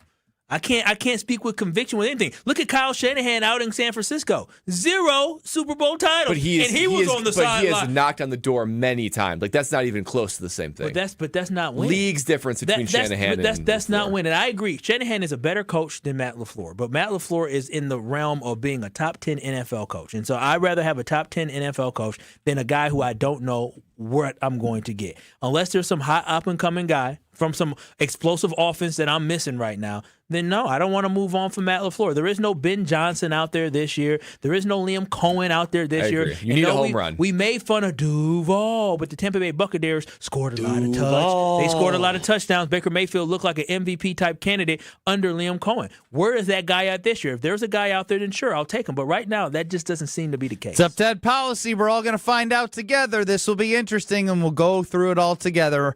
We have 30 more minutes with you until the Homer Hour. Don't go anywhere. It's Kyle, Brust, and Nortman. This is Kyle, Brust, and Nortman. Hey, Gabe, also, did you call us idiots? Yeah, it's exactly what I called you. Yes. On ESPN Wisconsin and the ESPN Wisconsin app.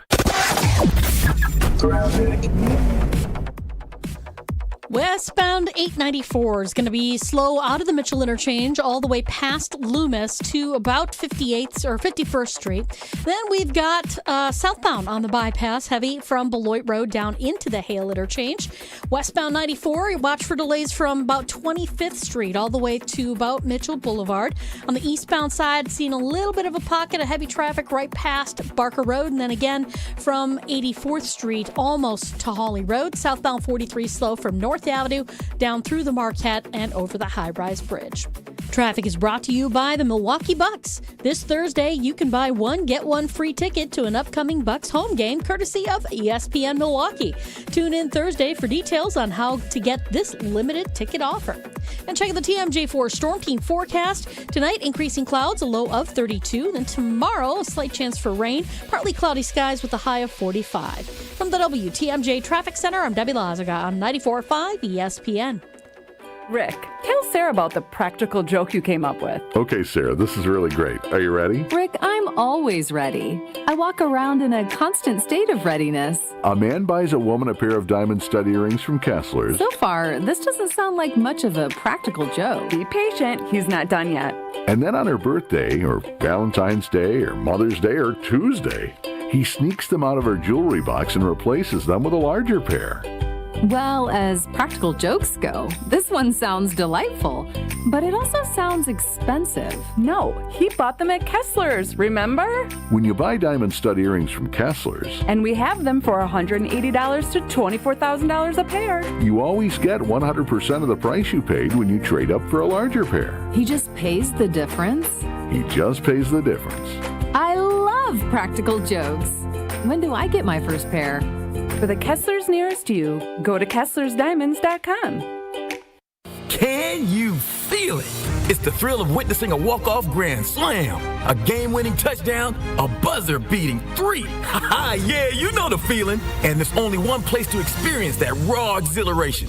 Potawatomi Sportsbook. Catch all the action in a supreme space with dozens of sports betting kiosks, cool drinks, luxe seating, great food, fiery atmosphere, and a monster video wall. Become a legend at Potawatomi Sportsbook. More info online. Must be 21 to enter casino. When a trophy is raised, it can feel like the season's over, but on the ESPN app, it never really is. Because with more than 47,000 live events, plus originals, highlights, and coverage from every corner of the sports world, there's always something to dive into. No off-season, just everything a fan needs to keep going. Always in season, get all of ESPN all in one place. Download the ESPN app on your TV or phone today. Hey, it's Gary Ellison for Wisconsin Indoor Golf Center. Looking to escape the cold or take a midday break? Get your game on at Wisconsin Indoor Golf Center, where it's always golf season. Play more than 2,000 courses, including over 50 right here in Wisconsin. And even that famous course where they hand out green jackets. Top tech simulators, great food, and the best Bloody Marys around. This is your year-round slice of summer. Bays start at just $35 an hour, Monday through Friday. Book your bay today at WisconsinIndoorGolfCenter.com. Did you forget the first day of school is this week and little Nancy still needs her name embroidered on her backpack? Or the company shirts are due now, not next week? Maybe the boss just declared Steve's retirement party is today and the shirts are mandatory? Whatever the rush, Big Frog Custom T-shirts and more in Mequon has got you covered. With fast turnarounds, no minimums, eco-friendly printing, and high-quality custom apparel, Big Frog brings your custom ideas to life fast. Stop by Big Frog in Mequon or visit bigfrog.com/Mequon. Big Frog Custom T-shirts and more, where your ideas leap to life. This is Kyle Brust Nortman, KBN, on ESPN Wisconsin, ESPN Milwaukee on YouTube, and the ESPN Wisconsin app. It's official. I am with Grimal & Associates, and it has been an amazing process because it doesn't even feel like a process. Their customer service has been amazing, saving me money, better coverage, and have people that work in the greater Milwaukee area for you and with you. That's been my experience. So I have American Family Back service now, expert guidance, and the commitment to the people they serve. And when I've said those things, it's like, oh, that's intriguing. So I got Coffee with Mandy, boom. Made so much sense with where I'm at, and I already feel better having it all in one place. American Family Insurance app. Got my coverages, home, auto, bundled, savings. They literally work with you with what you got. Grimal & Associates, check them out at teamgrimal.com. That's team, GRAMOLL.com. Kyle Brust Nortman will have Brian Bulaga, the former Packers Super Bowl champ, join us coming up next. But I do want to take a listen back to a caller from earlier. We had Mickey from Orlando. Mickey was very direct. No, he's a little disrespectful. Well, we'll hear from Mickey in Orlando. Hiya, pals. Look who's back. it's Matty Mouse. Matty Mouse is back in Green Bay. Oh, boy. Matty Mouse is going to get a new contract. Well-deserved after blowing a 21-3 lead in the playoffs. Oh, you know what's better than 21 points, kids. Not 1, but 4 punts in a row. Can you count to 4? 1, 2, 3, 4. Good job. That's how you count to 4, which is also how many losses Matty Mouse had in the playoffs in his last 5 games. Math is fun. Good job, Matty Mouse. See ya, kids. Miska, Muska, Matty Mouse. Kyle, still not having fun with that. No, I'm not amused by it. My team just lost. My season's over. What I'm supposed to be happy? Ricardo in Canada, you're on with KBN. Oh, Canada.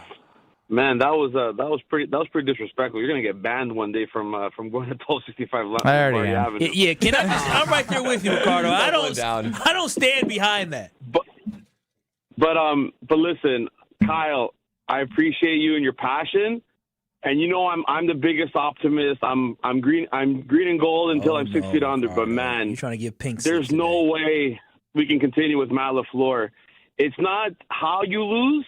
It's not that you lose. It's how you've lost, and it's a trend, and it's been more than once, and eventually it's who you are.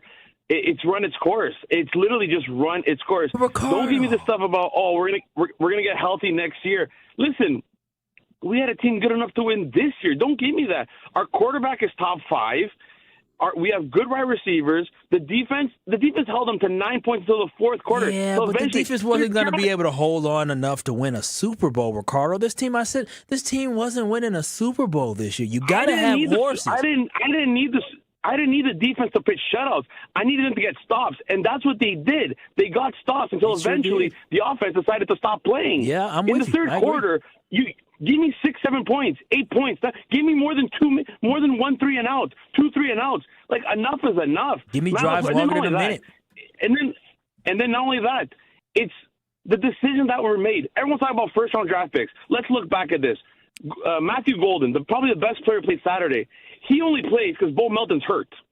He only plays because Dontavius Brooks is hurt. If those guys are there, he's not playing. Whose decision is that? That's the coach. Jordan Morgan. Kick-ass right tackle. Kick-ass tackle. Better than Rasheed Walker. Why hasn't he been playing tackle for 2 years now?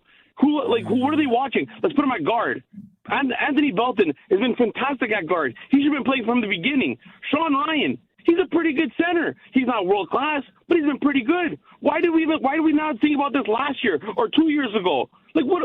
There's been decisions that have been made, personnel-wise. All these, how many times do we break the huddle with 10 seconds left, and then we're hiding the ball with 1 second left on the clock? How many times do we waste timeouts? That's all procedural. That's all coming from the top down. We had the players. Don't give me this crap. We're not going to be healthy come to playoffs. This is football. You're going to get hurt. And we had the depth. But guess what? Every team has weaknesses. Our quarterbacks are not the best in the world. I agree with that. But put up more than 6 points in the second half. You can't let up. Enough is enough of this crap. I agree.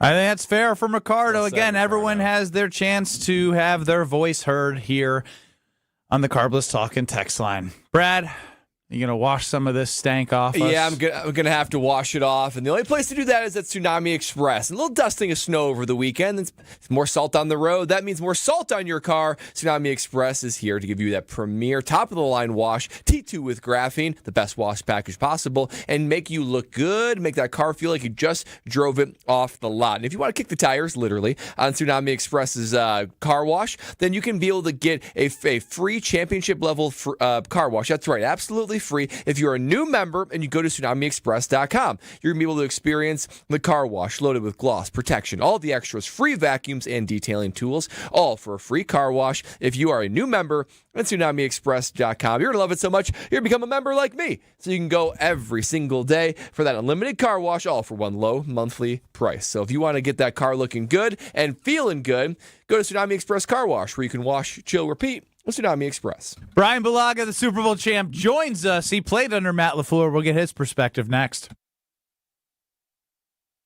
This is Kyle Brust Nortman. Oh, boy! Hi, this is Mickey Mouse for my friend, Matty Mouse. You're listening to KBN on ESPN Wisconsin.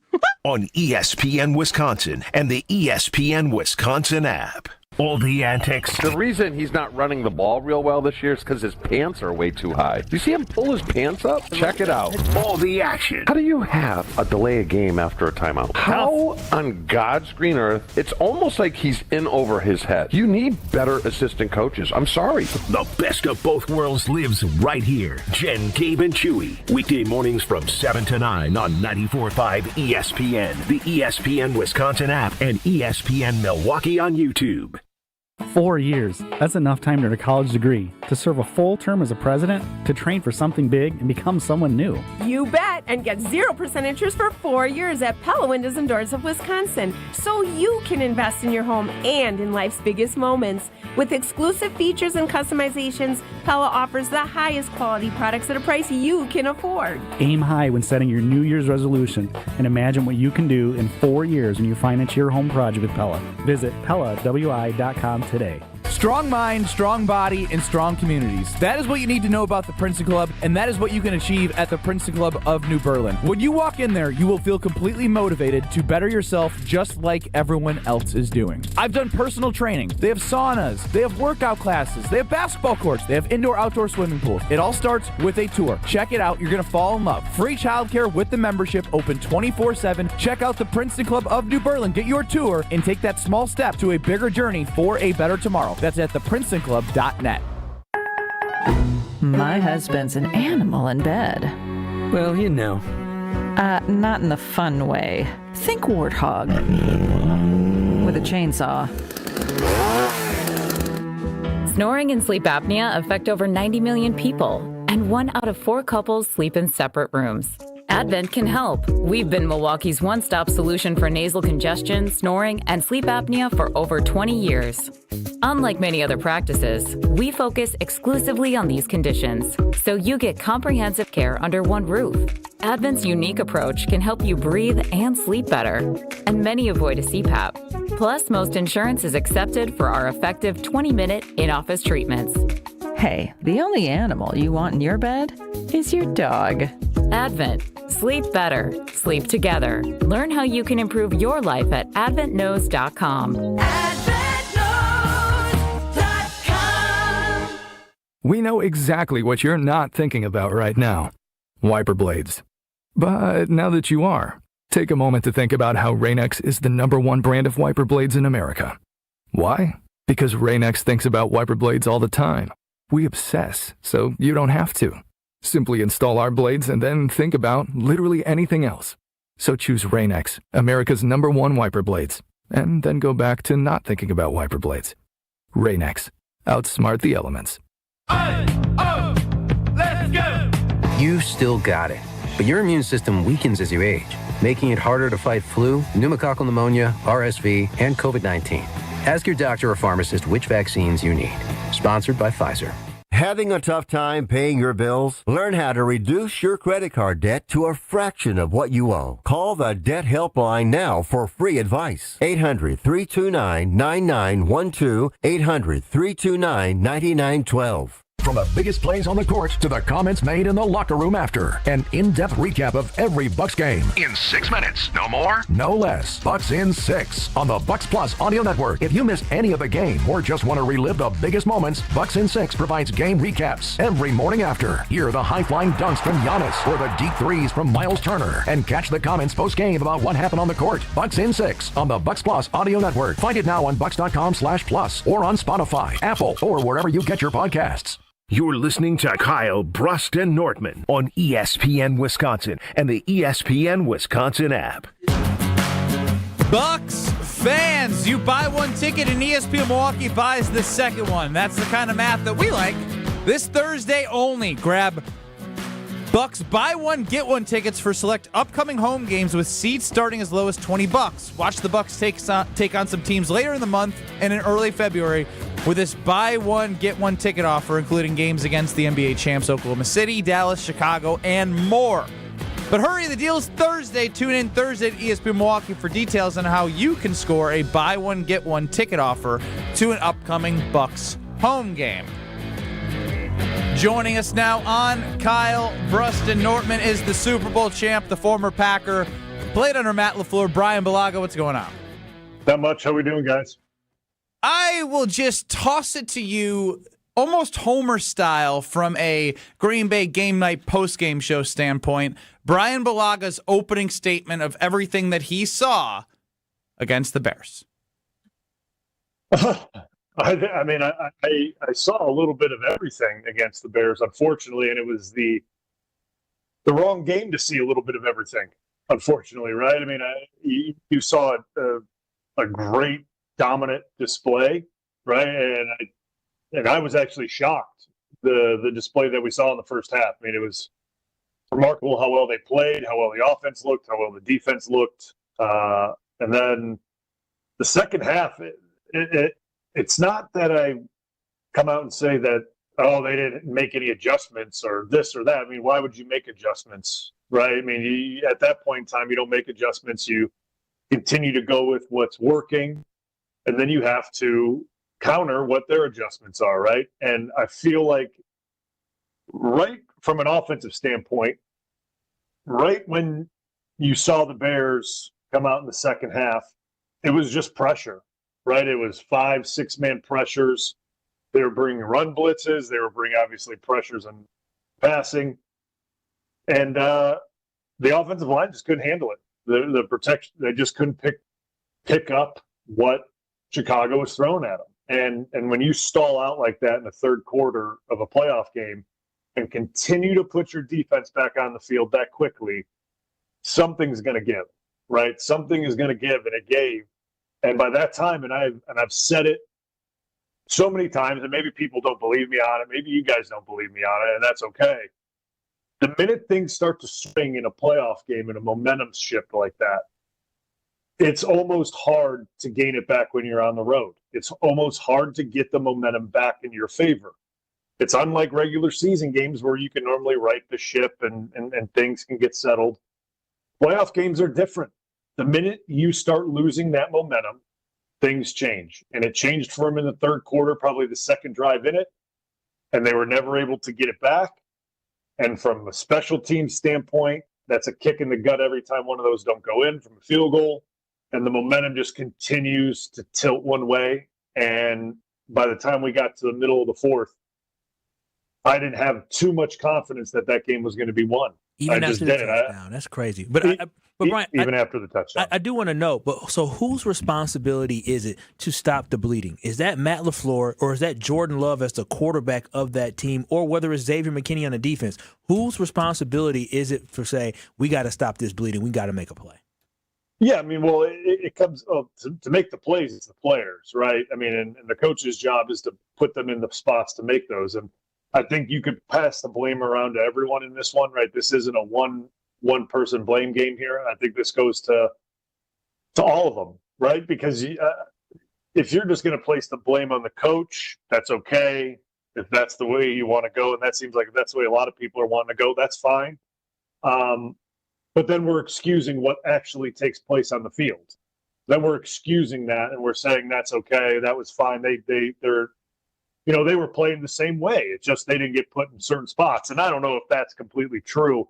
When you talk about picking up pressures, I'll stay in my lane. When you talk about picking up pressures, what Chicago was throwing at them in that third quarter, the offensive line has to figure that out. And the quarterback, when they're up there, they need to start diagnosing that. And after the first series, when you start seeing that the pressure is ramped up, I mean, they were pressuring almost every other play.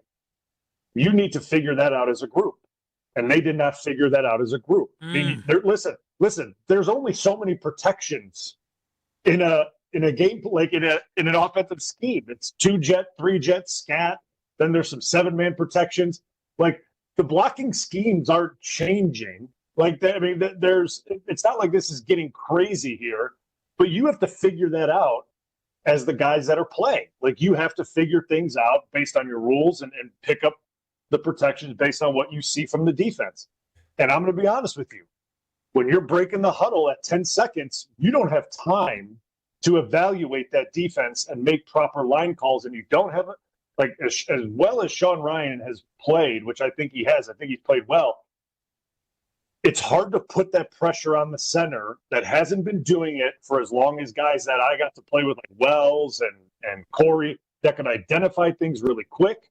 And then obviously the quarterback has to stamp it, confirm it, and doing that in 12 seconds on the road when no one can hear, you're not going to identify it quickly. And that, to me, like, it kept showing up, breaking the huddle late, getting up to the line. It seemed very, like, I was screaming at my TV, like, get to the line, like over and over and over again, because if you can't pick up pressures, if you're struggling with it, you need to give your quarterback more time at the line so he can diagnose it and go through a cadence and see if he can get a tip here or a tip there and then readjust the group.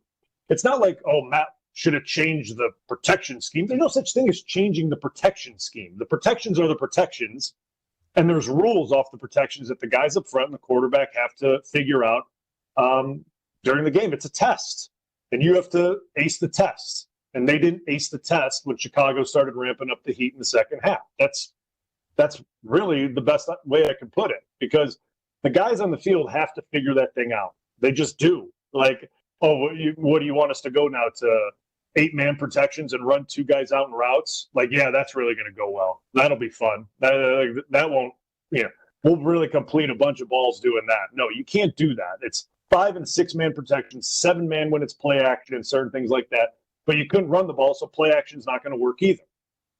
So there's only so many things you can do from a coaching standpoint when you're calling passes in. But Bryan, now I'm just ranting. Aren't there plays that Matt LaFleur can utilize that purposely counteract pressure? Because you said you saw it earlier. Did he run those, and do those plays exist? I mean, the plays. I mean, so to counteract pressure, there's certain things you could do. I mean, he did one. They ran a screen to the to Kennard. I mean, that's a way to kill pressure, is to run screens. I don't know why they ran it to Kennard. I don't. That kind of confuses me. He was rumbling and stumbling, boy, trucking people. He was. But the way to do that is to get the ball out in a timely, like, quick shots over the middle when pressure's brought, and get guys into certain seams and holes and things like that. And it wasn't available. It just wasn't. Like, Chicago did a really good job disguising it, showing 7-man pressures dropping out into those lanes, and they took a lot of things away. I mean, Dennis Allen did a great job. Mm-hmm. And all you had to do was burn them a couple times on it. If you burnt them a couple times on it, they would have gotten out of it completely. But they were never able to burn them a few times to scare them out of pressures. And when you can't do that, they're just going to keep doing it and doing it and doing it. And that was what they did in the second half, and it worked really well. Real quick, Bryan, would you understand if Ed Policy decided to move on from Matt LaFleur? Listen, not really. That's fair. Yeah, I just wanted to know your perspective. I'm sure we'll get more with you and Homer, and that's what's coming up next in 2 minutes. We appreciate you.